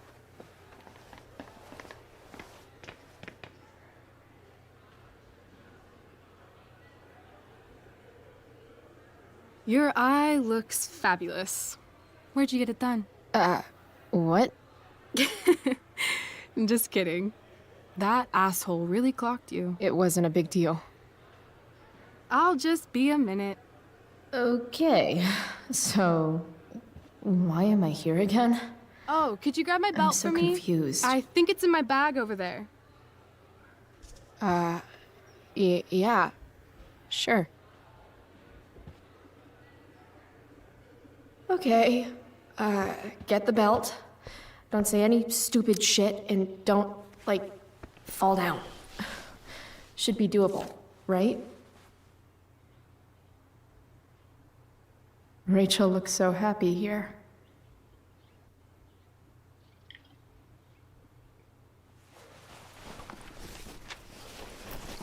There's Rachel's belt. Guess I'll go give this to Rachel now. I have feelings about this. Most of them are kids not take themselves good so feelings. seriously. Rachel Amber playing Prospera, a newcomer to Blackwell Academy. Rachel Amber blew the doors off her audition with a heartbreaking reading from Blanche from Tennessee Williams' A Streetcar Named Desire. Other interests include athletics, debate team, boosters, fundraising, local history, and nature. Rachel hopes to one day grace the stages of Broadway and the silver screen of Hollywood. Nathan Prescott playing Caliban, a favorite son of the oldest and most influential family in Arcadia Bay. Nathan hopes his performance of The Tempest will only further the legacy of the Prescott name at Blackwell Academy. Playing Caliban has been a challenge for the sophomore, who enjoys sports photography and casual hangouts with his many friends. Dana Ward playing Miranda. A sophomore, Dana has performed in 2 other productions of Blackwell Academy since her freshman year. Dana enjoys football, Go Bigfoots, social media, and school dances. She hopes to be a member of the Vortex Club when she's a senior. Well, that does happen. Hayden Jones playing Ferdinand. This show marks the introduction of Hayden Jones to Blackwell Academy's drama club. He auditioned on a dare, and as it turns out, actually really digs acting. A sophomore, his other interests include playing sports, herbals, and taking long walks in the woods. Juliet Watson playing Ariel. Juliet's primary interests include journalism and social activism, but she is very excited to be debuting this spring in the role of Ariel. The capricious and powerful spirit Prospera has enchanted and bound to do her magical bidding. Travis Keaton directing. A veteran of Broadway, Travis Wilbury Keaton serves the prestigious Blackwell Academy as a teacher of the dramatic arts, mentor, and friend. He hopes this humble reinterpretation of Shakespeare's masterpiece can inspire the next generation of the country's leaders to strive for greatness and never to forget his motto. I'm not going to try to read that. Stage manager Steph Gingrich, tech crew Steph Crew, Adam Glenn, Gina Yao, Stella Hill, Jason Redford, sound design Brooke Scott, program cover / poster Evan Harris, special thanks to Principal Wells, Rose Amber, Caroline Prescott, Helen Christensen, Bernadette Hoyda, Samuel Taylor, and especially the Prescott Foundation. To internet or not to internet? Hey now, sharing is caring.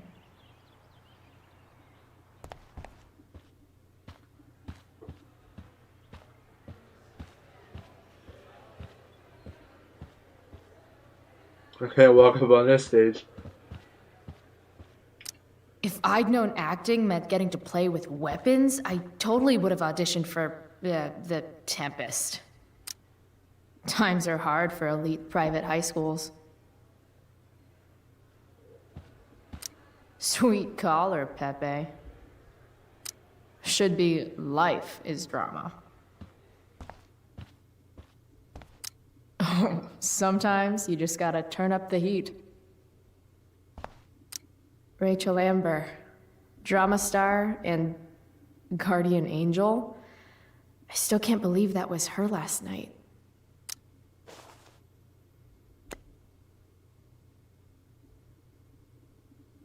Horns on Nathan. I really like that, but why not give a halo for Rachel?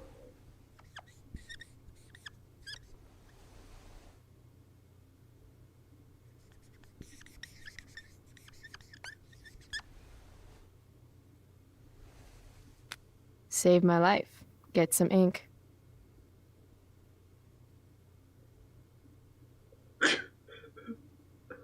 That was a long time just to make that circle. Definitely an improvement.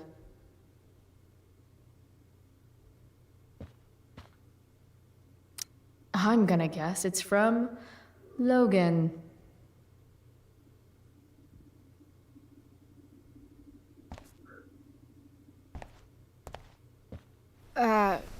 Rachel? Is this your belt? Yes! Thank you.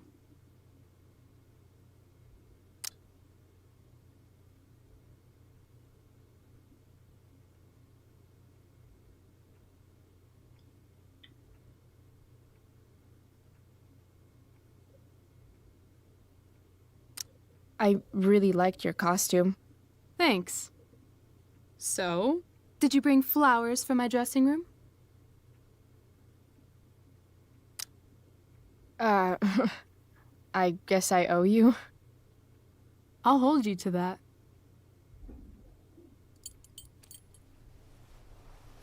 I'll let you finish changing now.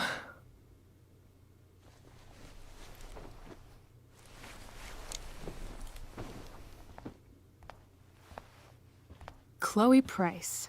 Rachel Amber? Last night was amazing. I'd never seen Firewalk live. Pretty fierce show. We'll have to do it again. To tell the truth, I went to bed last night wishing it never had to end. But then I thought, why? Why does it have to end? Maybe it doesn't have to end. Exactly. How would you like to join me on a little field trip?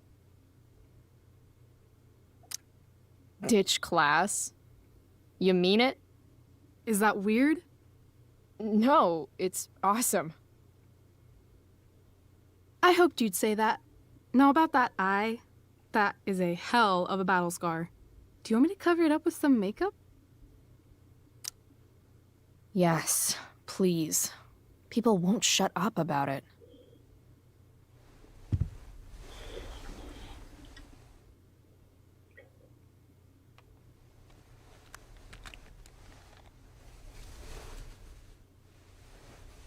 Hold still.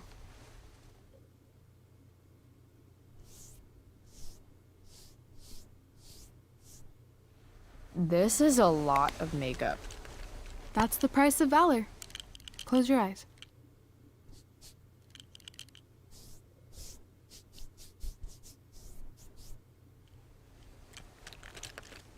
Much better.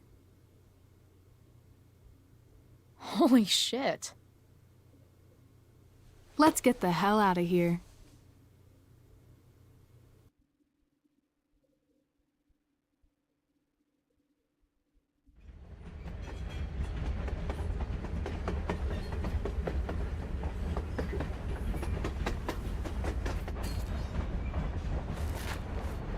You sure you don't want to just grab the bus, or...? Nope. If we're gonna go rogue, we're doing it right. Well? What the hell am I getting into here?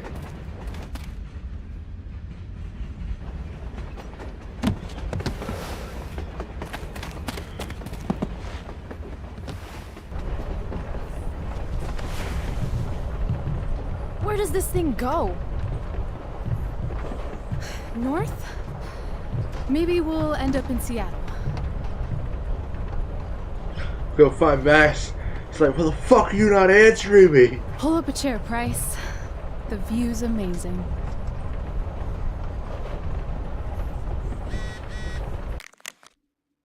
Hey, why weren't you in chem? Everything okay? Yep. I heard shit went down with Drew and Nathan. Did you see? Yo, let's talk later. Okay. Rachel wants me to pull up a chair. Maybe one of these crates. Guess we're not the first ones to hop on this train. I wonder what the symbols mean. Just another typical day, skipping school, with Rachel Amber. Whoa, Nathan's dad is a Terminator? That totally checks out. I feel pretty confident there's going to be a dead body in here. Oh, I thought I saw another thing pop up after that. There's my chair.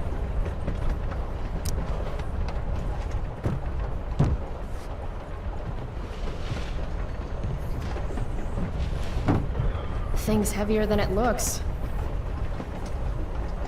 Guess I should sit down. There's my chair. All right, Chloe. You're on a freaking train with Rachel freaking Amber. Play it cool. Is this nervousness? Is that what this feeling is? Wish Max were here so I could ask. Should I make small talk? Is that what people do?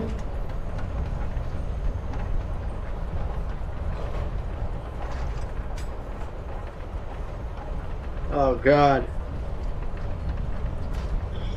So, something I'm not good with either. It's nice Rachel we're having. What? I mean weather. It's nice weather. It sure is.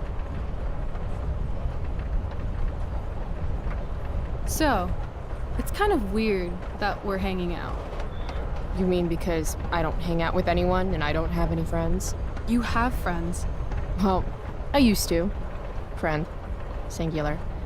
Her name was Max, but she left for greener, more northern pastures. That sucks.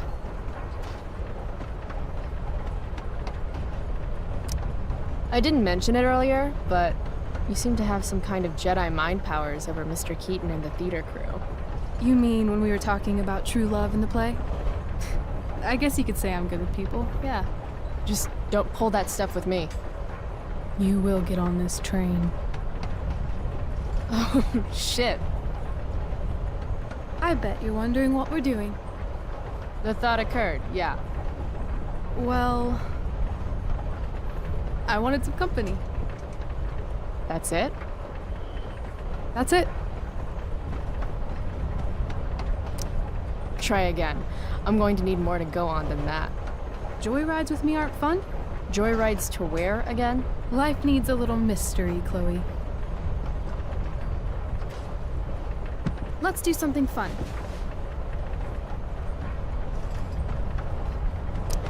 V-card's been punched, Rachel. I'm sorry. Wow. Too far. Well, I don't know. Okay, something fun. I'm all ears. 2 truths and a lie. What? I think we should play 2 truths and a lie. It's a game where each person offers up 3 facts about themselves, 2 of which are the truth, and 1 of which is a lie. Right. And then the other person has to guess which is which. Sounds fun. You're on.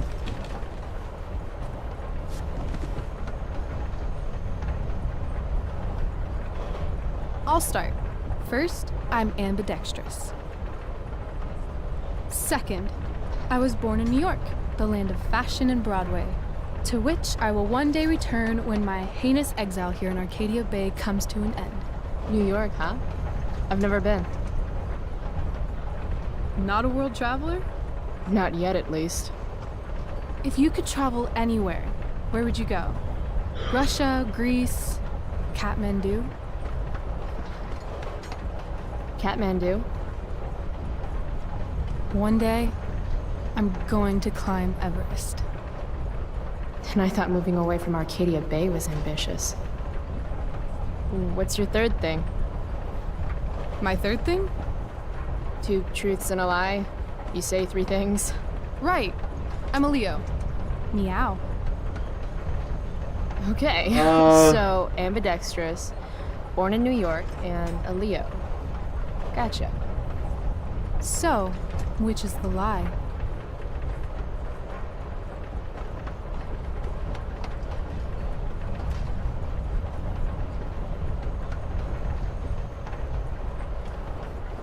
I'm kind of leaning toward ambidextrous, but I think New York.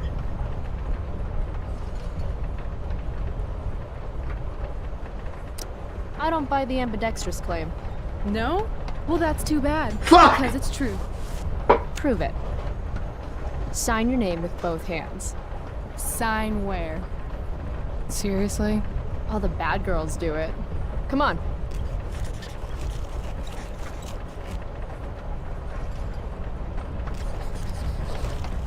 Damn. I'm afraid the lie was New York. God. I'm a Cali girl, born and raised. God damn it, I knew it was New York. Why did I second guess myself? Broadway, here I come. Cool. Okay, your turn, Price. First fact. Right. Something about myself. Should I start things off with a lie or with the truth? Or should I cheat? Let's see how good she really is at this game.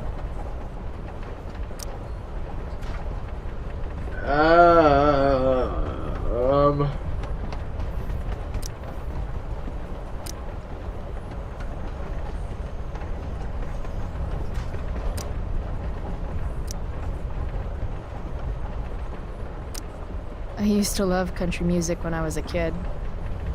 Now it makes me want to throw up. Literally. That's weird.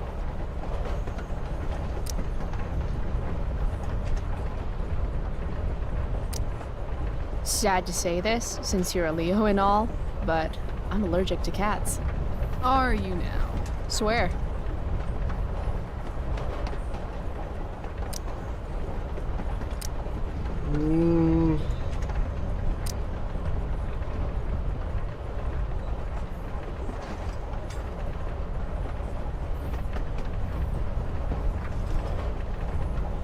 Science wanted to be a pirate as a kid. I love science. Seriously, I think Neil deGrasse Tyson is the shit. Huh.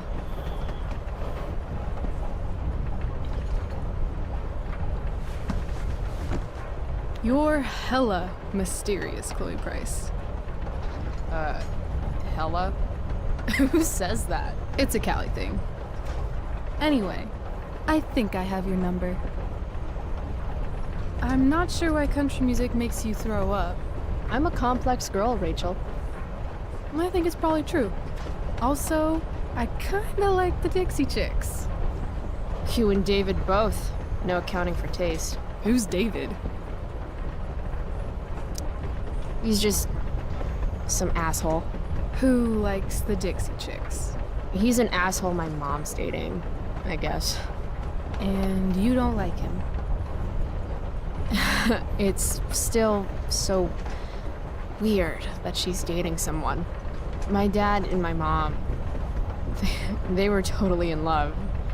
You can tell how fucked up she is now just by how she's settling for David. He's this total hard-ass ex-military jagoff type. Like the opposite of my dad. Oh, that sucks. Yeah. David has no respect. He acts like I'm some kind of problem to solve. Sometimes I am a problem, though. That's a load of bullshit. What do you mean? You're not a problem, Chloe. You're a person. It sounds like the only problem is David. You need to hit him where it hurts. The only thing that David loves has 4 wheels and a 4-barrel carburetor. Oh, God. A muscle car? I'm probably going to steal it soon, so... Let me know if you need an accomplice.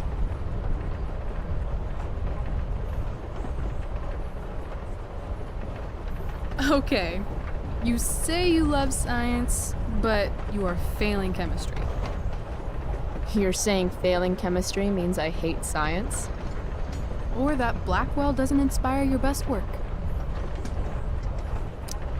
That place is a hellhole filled with shit, where shitty people go to be shitty to each other and themselves. Tell me how you really feel, though. Anyway, school sucks, but you love science. I'm gonna say true. Which brings me to your alleged cat allergy. Alleged? I'm calling lie. Why is that? I mean, maybe you're allergic, but I've passed by your locker a few times, and I've seen that old photo of a cat you keep in there.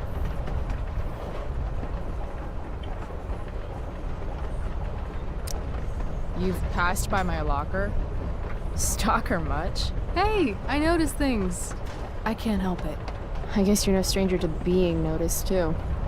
It's kind of new for me. Well, get used to it.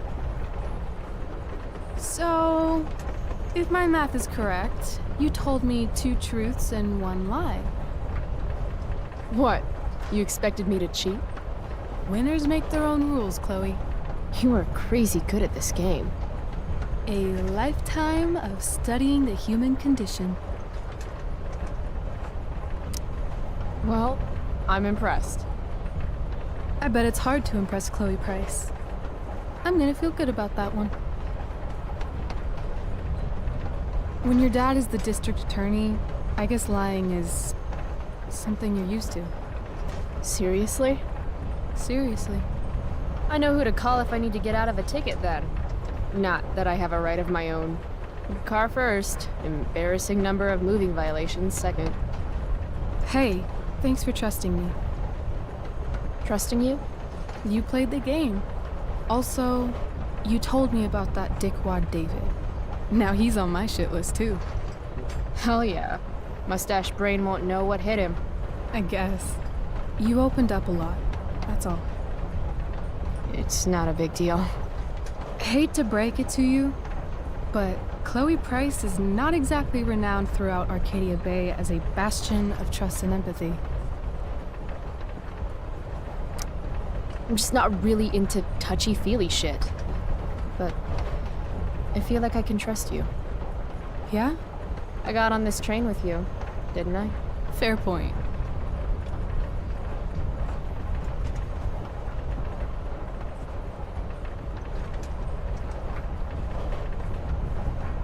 Wouldn't mind listening to some music.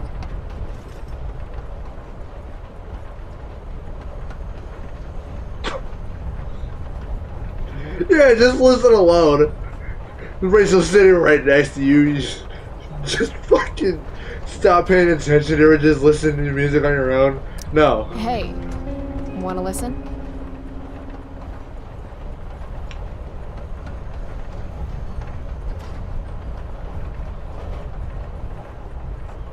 Oh man, there's some straight up fire.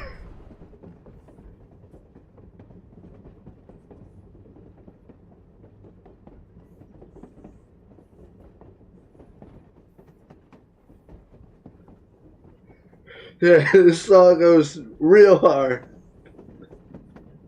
Yeah.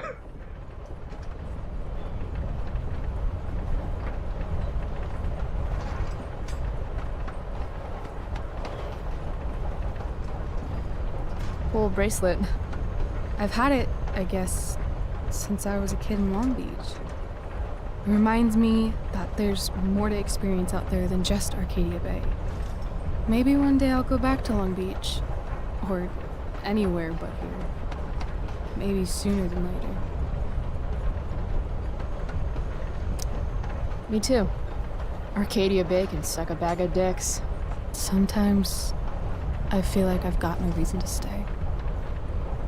Don't be surprised, Chloe, if one day I'm just out of here.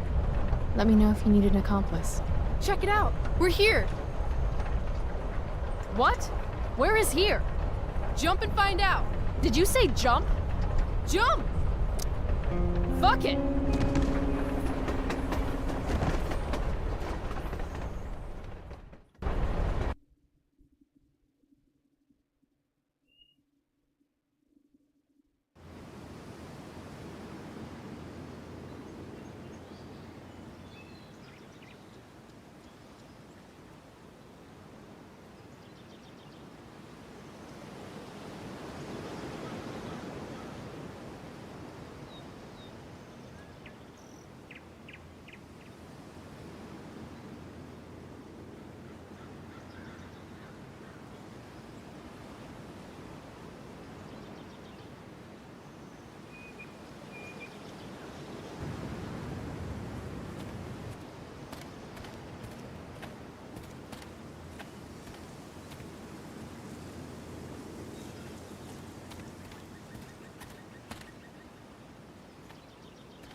Hey, it's actually a pretty nice view. Glad you approve. And as your reward for making it up here, I have a new game for us to play. Another one? I like games. Deal with it. This is one I learned in theater class. It's all about improvisation. So far, what I've learned about you is that you're into acting, lying, and playing games. What's your point? That you're either full of imagination or full of shit. Let me know when you figure out which one. This game involves spying on people from afar. Luckily, we got some high-tech surveillance equipment right here. Let's fire it up.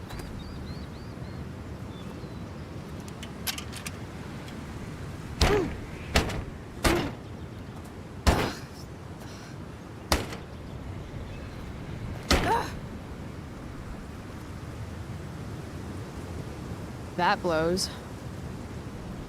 Well, shit. That was my last quarter. You? Quarterless. Damn. Hey, maybe I can MacGyver something up. I've been told I'm pretty handy. Oh yeah? Let's see what you got.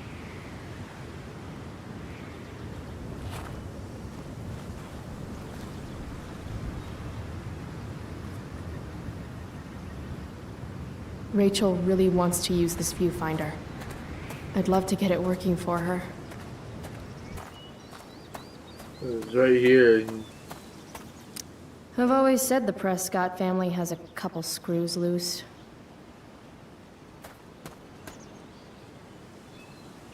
I guess nature doesn't quite provide. I'm not gonna scare them.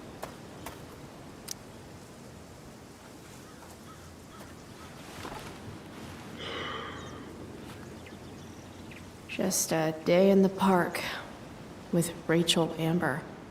You know when something kind of amazing is happening, you don't always stop to think about it right away?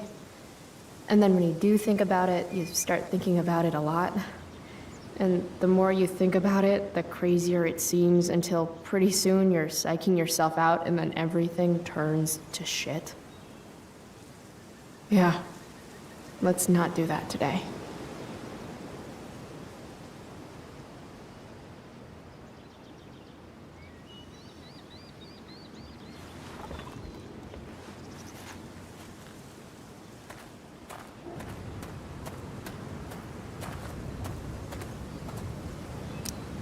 Totally gonna get you that quarter. Love the confidence.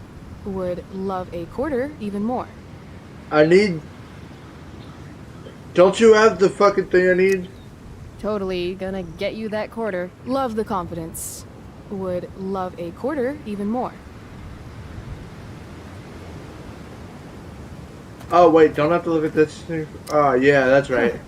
Looks like I might be able to pry it open with the right tool. I'm thinking about prying open that viewfinder. Got a knife on you? A knife? Yeah. My mom took mine. No. How about a nail file? I guess you could stab someone with a nail file. Oh, right. Sure, let's try it.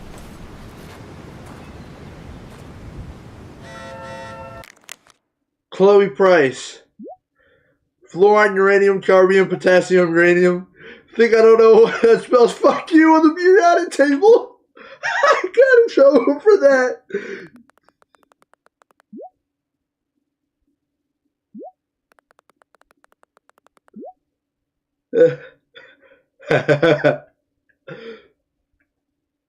Why can't I hear? Nope. Look, Price. Fluorine, uranium, carbium, potassium, uranium. Think I don't know that spells fuck you on the periodic table? I got in trouble for that. You carbon, uranium, nitrogen, tin. You call me a constant, huh? Tin is sin. Tin is SN. Fuck you, bitch, you're so dead. You're...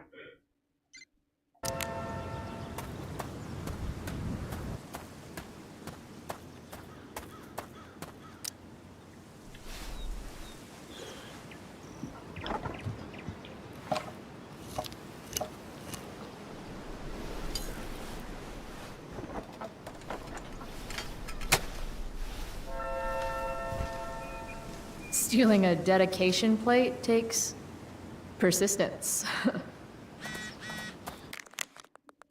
Hey, heads up, Wallace is on the warpath. Oh no! Seriously. Just trying to help. Yeah, right, you killed me this morning. That's what the GM does, dude. Also, thanks for playing with us. Mikey had a blast. He's cool. He's been down lately, not sure why, but I know playing with you really meant a lot.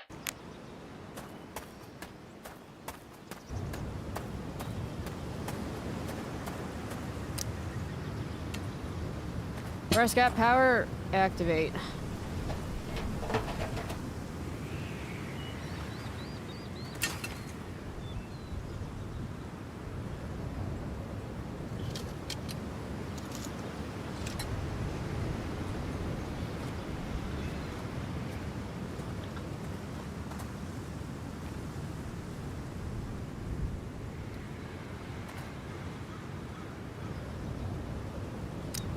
I don't want to boast, so I'll let you do it for me.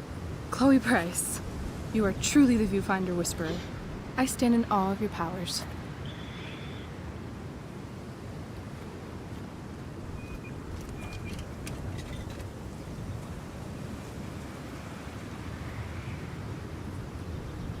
Rachel smells like jasmine? Is she smelling me right now too? Really should have showered this morning. All right, here's the game. You find some people for us to spy on, and then you and I will act out what they're saying and thinking. That's it? I do that in my head during, like, every class. See? You're a natural. Let's give it a try. Hey, what do you say we barbecue some squirrels when we're done here? God, you just have the best ideas. Loving this guy. What's he thinking right now? No matter how fast I go, I'll never outwalk this wedgie. That's so tragic, but also beautiful in its own way.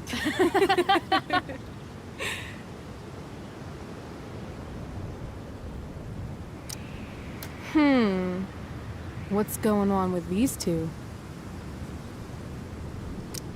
And the Lord saith, Thou shalt make a burnt offering of your firstborn son. Who are you talking to, Dad? No one, son. Now, lean into the grill and see if the fire started. Further. Further. Wow, that was dark. Too dark? Perfect dark. Perfect Dark Zero? I might have fucked that up. Isn't that the title of a game? Alright. Let's see. Why do we always hold hands like this? Didn't you tell me you were ambidextrous? No, I didn't. I said I was ambisexual. Oh, so you can have sex with both of your hands? Exactly. Wanna see? Only if you let go of my hand first.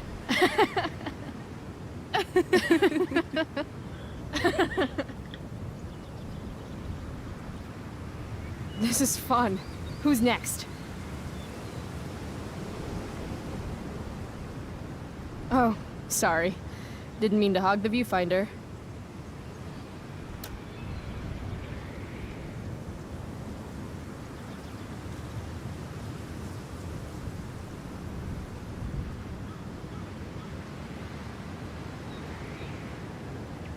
Nailed it.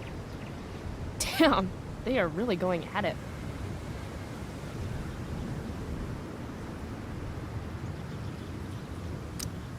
Wait, you're a prostitute? But I'm a prostitute! Now who gets paid? Rachel? Hey, are you alright? What are we doing? Excuse me? Last I checked, you're supposed to be Chloe Price. Yet we've been ditching now for hours, and we haven't even gotten wasted yet. That's got to be against some school ditching rule. Hell yeah.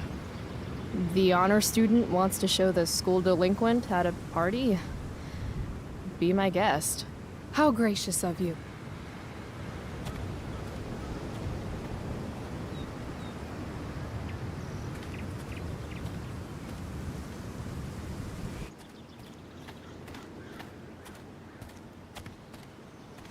They have a bottle of wine. Let's steal it. Okay. Or we could go try to find a liquor store instead. No. You shouldn't bring alcohol to a public park if you're not willing to share it with everybody, right? And fuck it, I just want to take something that's not mine. All right, I'm going in. Try to keep up.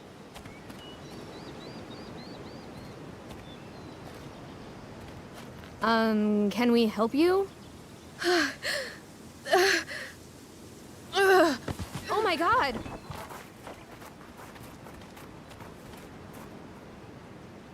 Holy shit.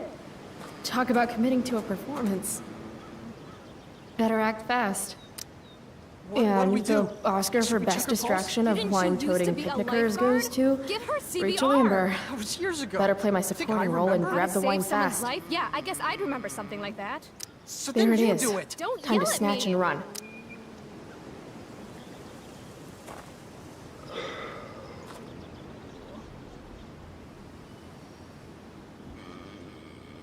Oh, thank God. Please, this girl is in trouble. Go get help.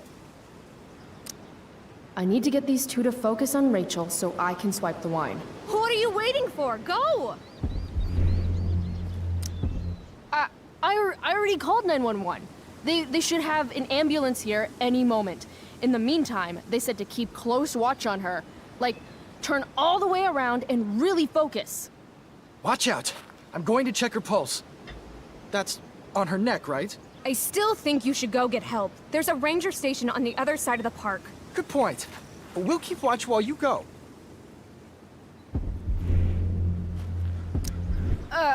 Look at all the time we've wasted already. This woman needs mouth-to-mouth resuscitation. Stat. No. Yep.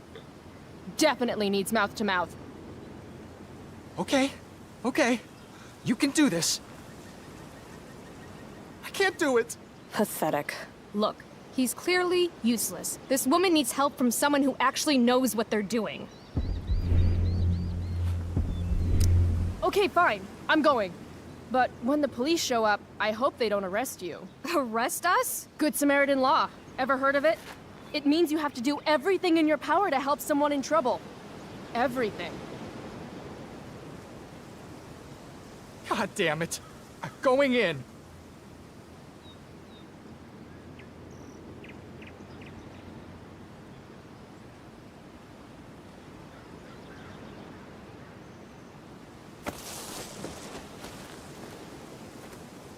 Hey, wow!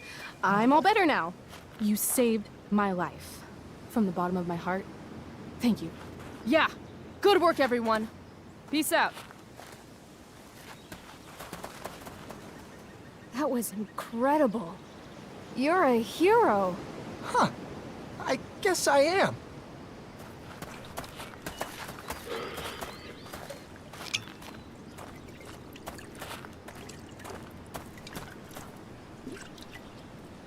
Here, you earned this.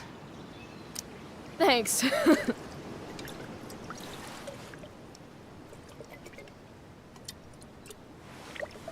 I could use a drink after trying to keep up with you.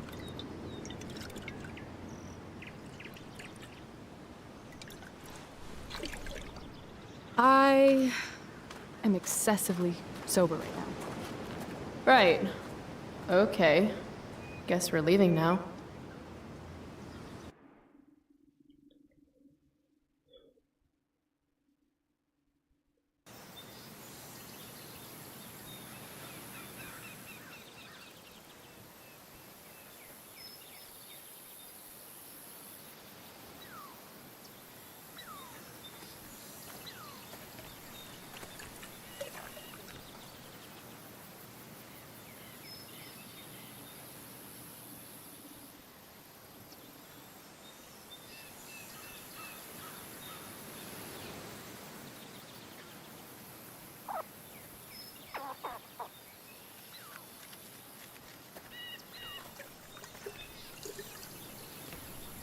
Whoa. Hey, check this out. What?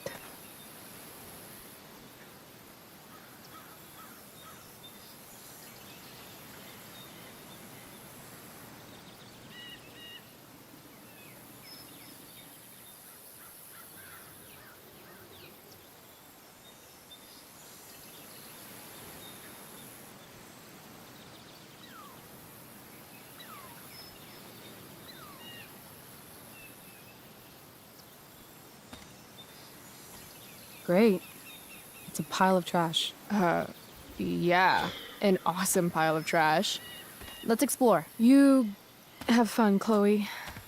I'm gonna go sit down. Rachel's been acting kind of standoffish ever since we left the park. What's her deal?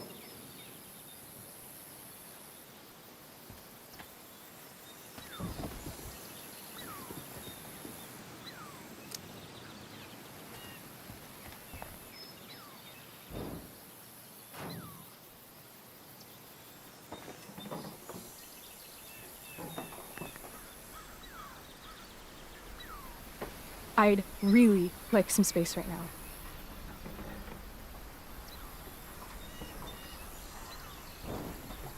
Okay. Actually, no. I thought we were having a great day together. Why are you acting like this all of a sudden? I'm not acting like anything. I just want to be left alone right now.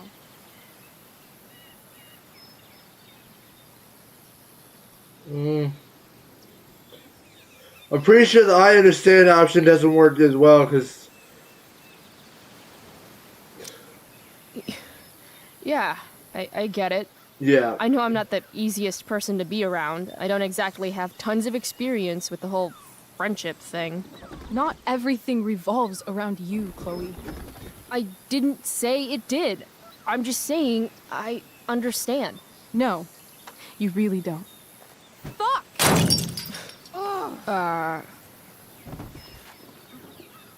Okay, I still have no idea what's going on with Rachel, but apparently she gets smashy when she's angry. I can work with that.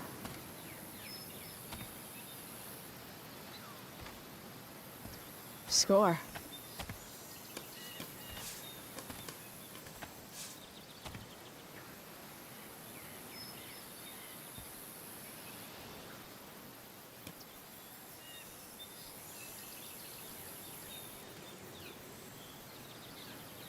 Give Rachel a show doesn't really... Also, Chloe doesn't... Here, if you really want to smash something, this should do the trick.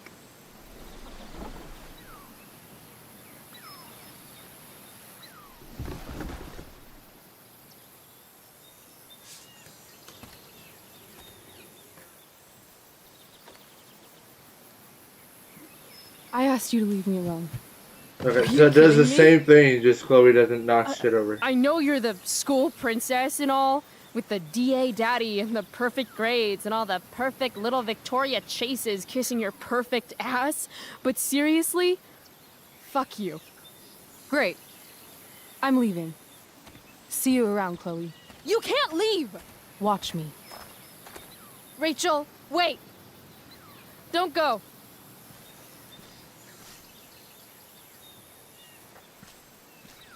Why not? Because I don't want to ruin this the way I ruin everything else in my life.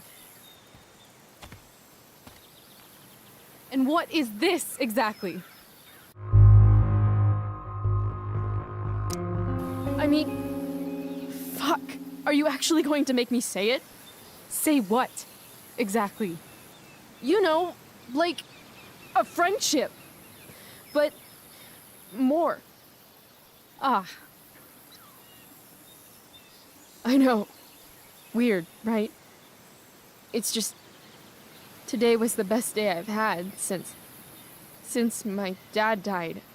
And when I almost ruined it just now, the way I ruin everything, it made me realize whatever's going on between us is special. Come on, say something. Chloe, I... You know what? Forget it. This was really stupid. I mean, you're Rachel Amber, and I'm Chloe Price. It's not that. It's just hard right now. And I can't talk about it. Why not? Because I can't. I know it isn't fair, but it's how it is.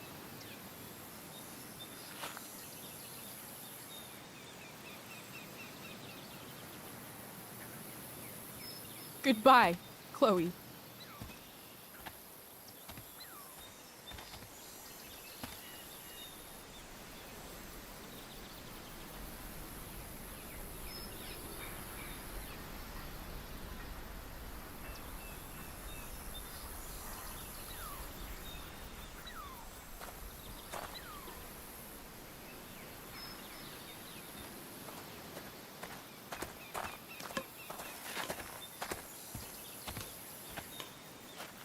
Fuck this place.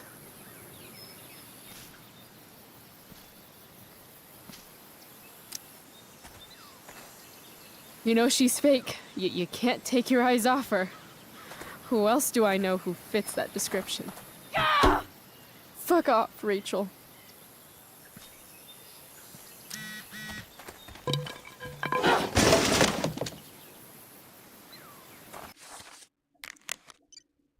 Chloe, I'm worried about you. Please let me know you're okay. Okay?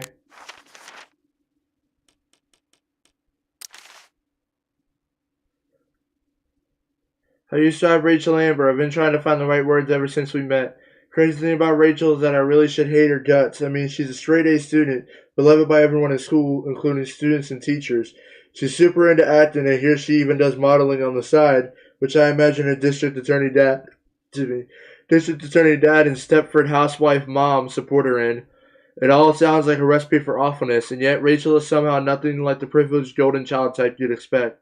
She's not like any type, actually. She's probably the most surprising person I've ever met. And that's not just because when we met she was helping me take down some skeevy assholes at a rock show, but it's just like this feeling she gives off, like when you're with her anything is possible. Fuck, it really sounds like I have a crush on her, doesn't it? Here's hoping she reveals something really horrible about herself soon, like a stamp collection or a love for cat memes. Something to make her a little less indescribably awesome.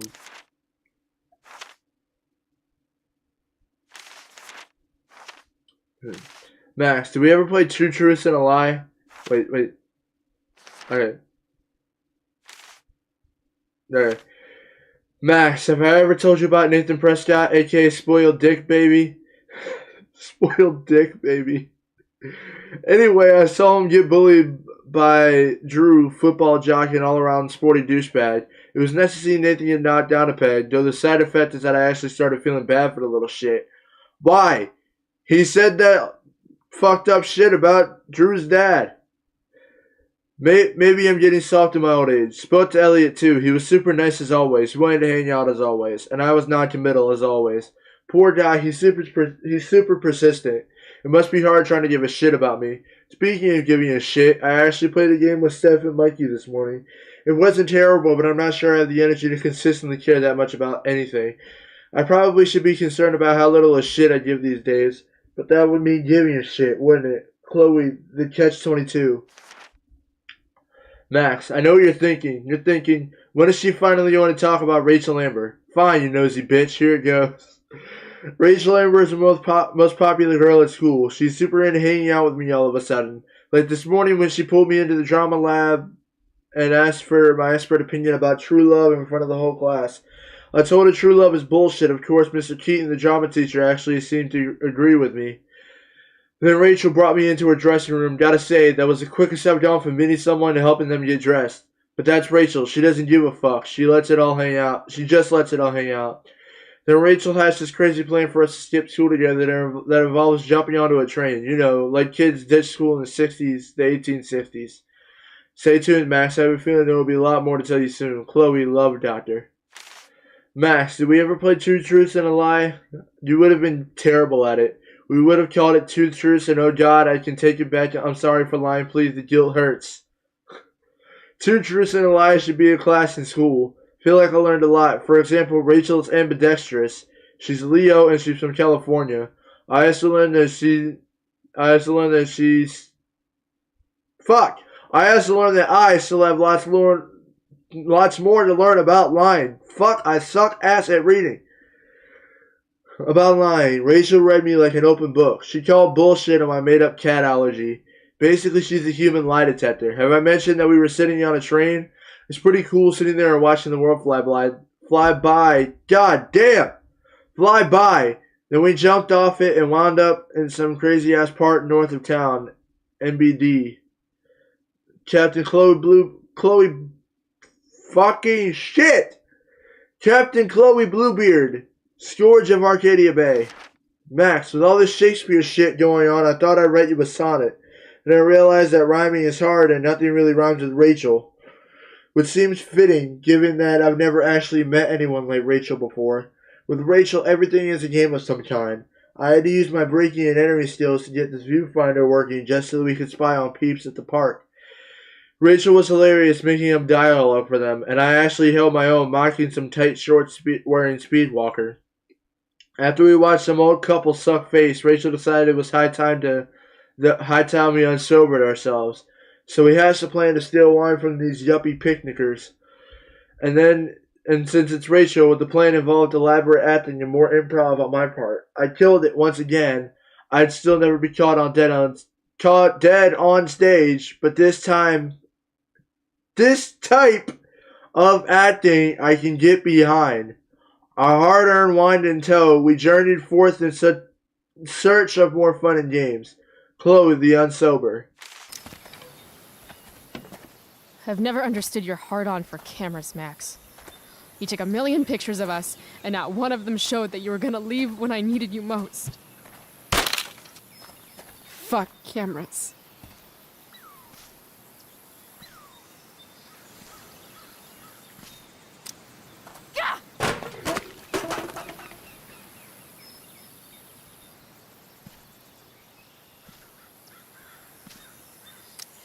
If you want to rip a family apart from the inside, it's important to bring the proper tools. Fuck you, David.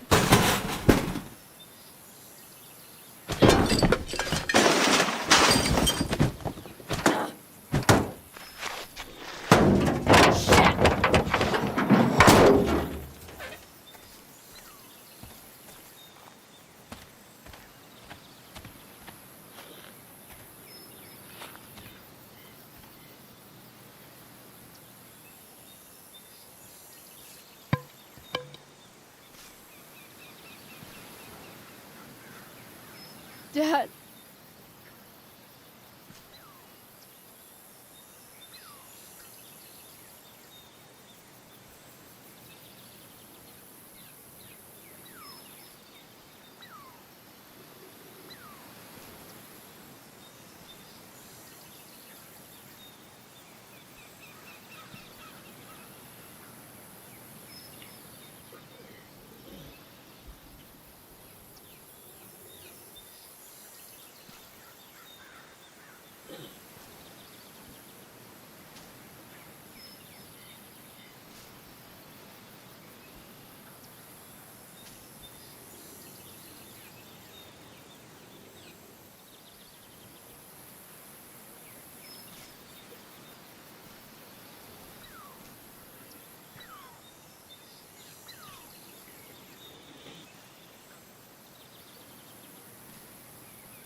Why are you crying, sweetheart?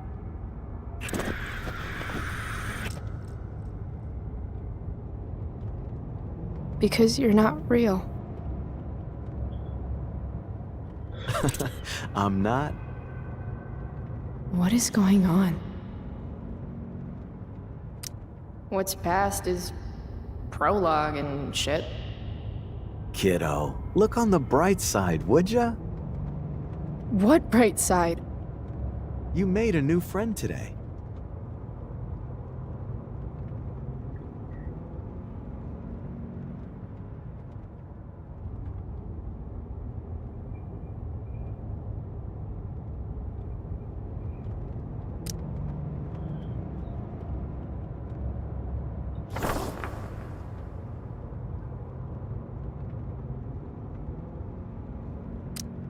I don't feel drunk.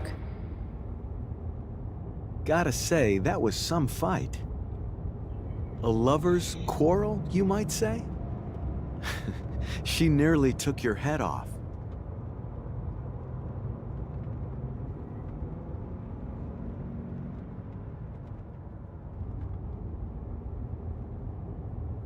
What do you care?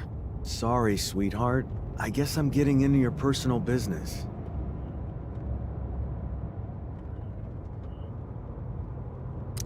Hey, where's my marker?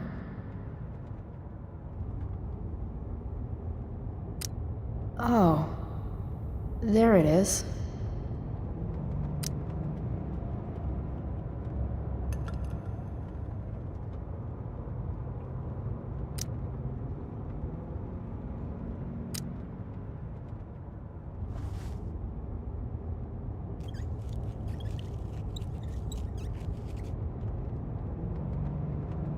Dad used to hate it when I wrote on shit.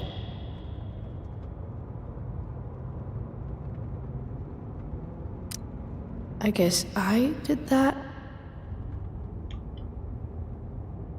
Sometimes, people need you, though.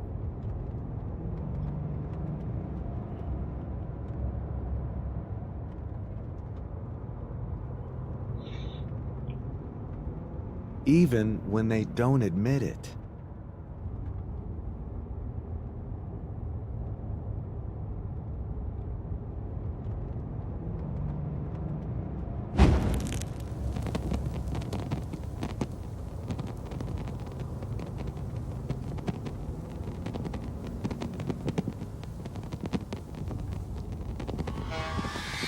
Rachel!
You came.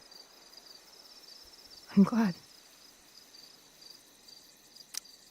Hey. I couldn't let the day end with whatever this afternoon was.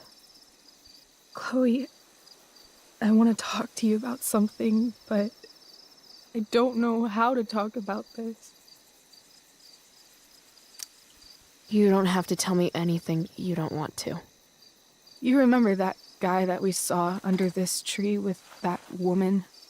The ones who were making out? That was my dad. Oh. All right.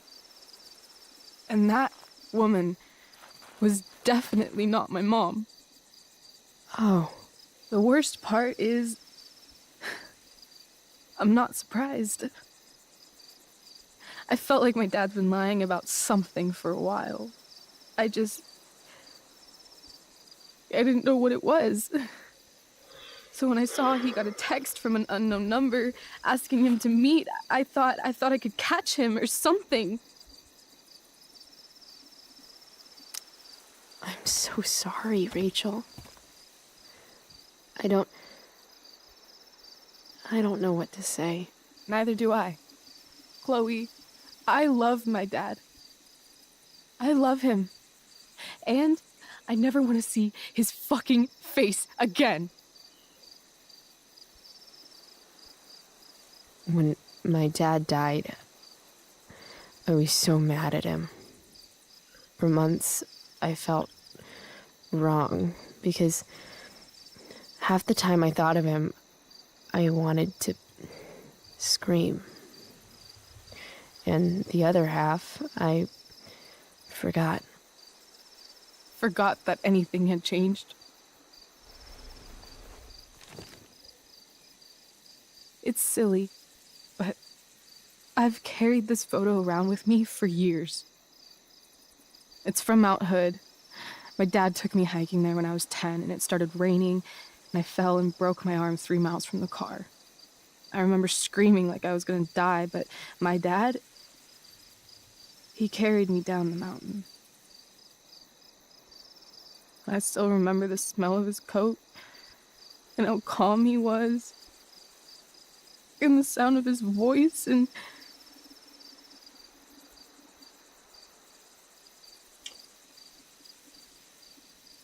Pretty sure she doesn't want to be comforted. he was just so strong, you know? I felt safe. You trusted him. Completely. Here. Chloe, I owe you an apology. Hey, we were both kind of the queen of shitty. No, I mean it. Whatever's going on between us, it's intense and new and awesome, and you had the courage to tell me that you feel it too. And I treated you like shit. Courage? I don't know if I'd call it that. More like blind desperation. And maybe a slight buzz from that wine. I just want you to know I'm lucky that you were with me today. You're a badass, Chloe Price. What? Remember that biker asshole who wouldn't let you into the mill? You talked your way right past him. You saw that? And those skeevy douchebags who followed you upstairs? You dropped that one guy with a bottle to the face. Only because you showed up at the last minute and... See? You're the real thing, Chloe. I don't know anyone like you. Plus, you came along with me, no questions asked. Well, I don't really need a good reason to ditch school. I guess tomorrow there'll be hell to pay. My mom might skip grounding and just go straight to the death penalty.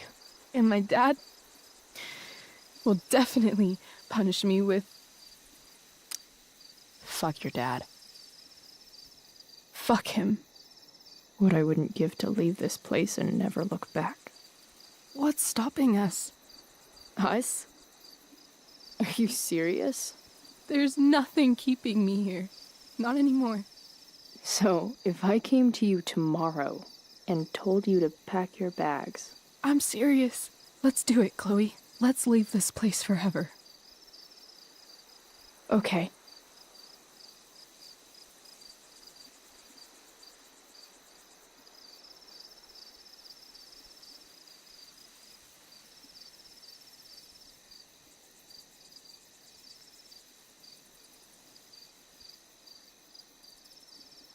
Can I borrow your lighter?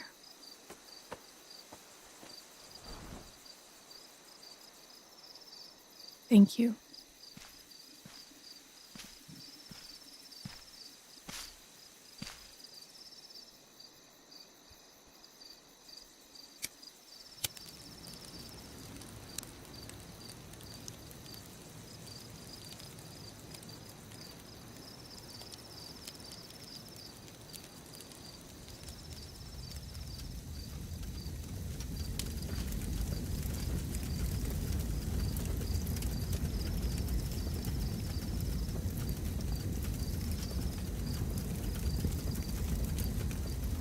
Come on.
God fucking damn it. What the fuck do you want?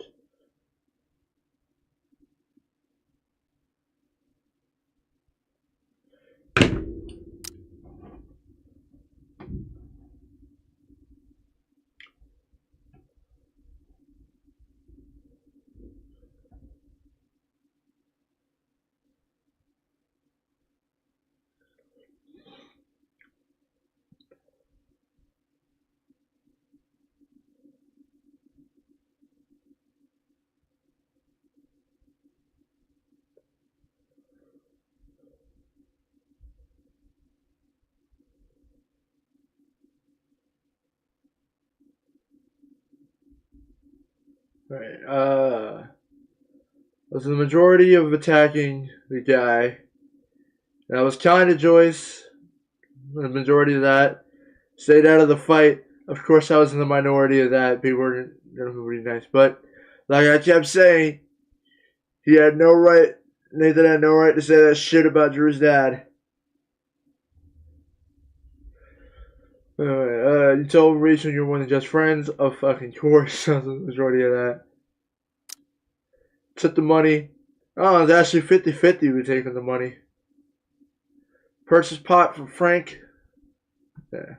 Read Joyce's self-help book. Put the photo of William on the dresser. Didn't slip money into Joyce's purse. I didn't have the money to slip it into Joyce's purse. Told Elliot you would go to the play with him. Yeah. Didn't listen to Skip's demo. I didn't even see Skip. Finished the tabletop game with Steph and Mikey. Yep. Sabotage Victoria's homework. Didn't. That was still funny. So you think I don't know? I mean, obviously you don't. You fucking turned it in. Tell Rachel falling in love is stupid. 50-50. Well, shit. That's not what I meant. Falling in love isn't stupid. But at first sight, yeah, that's kinda.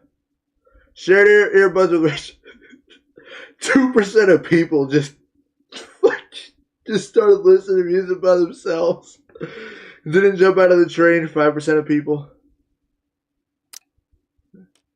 Alright. I might come back in a few hours and do the second episode. To make up for Monday, since I had to work Monday, I can stream. We'll see. Maybe I'll come back in a couple hours and stream something different. I don't know. We'll see. But anyway, hopefully you guys enjoyed. If you did, please like, comment, subscribe. Leave truth on my social medias and stuff is in the description. And I'll see you guys in the next video.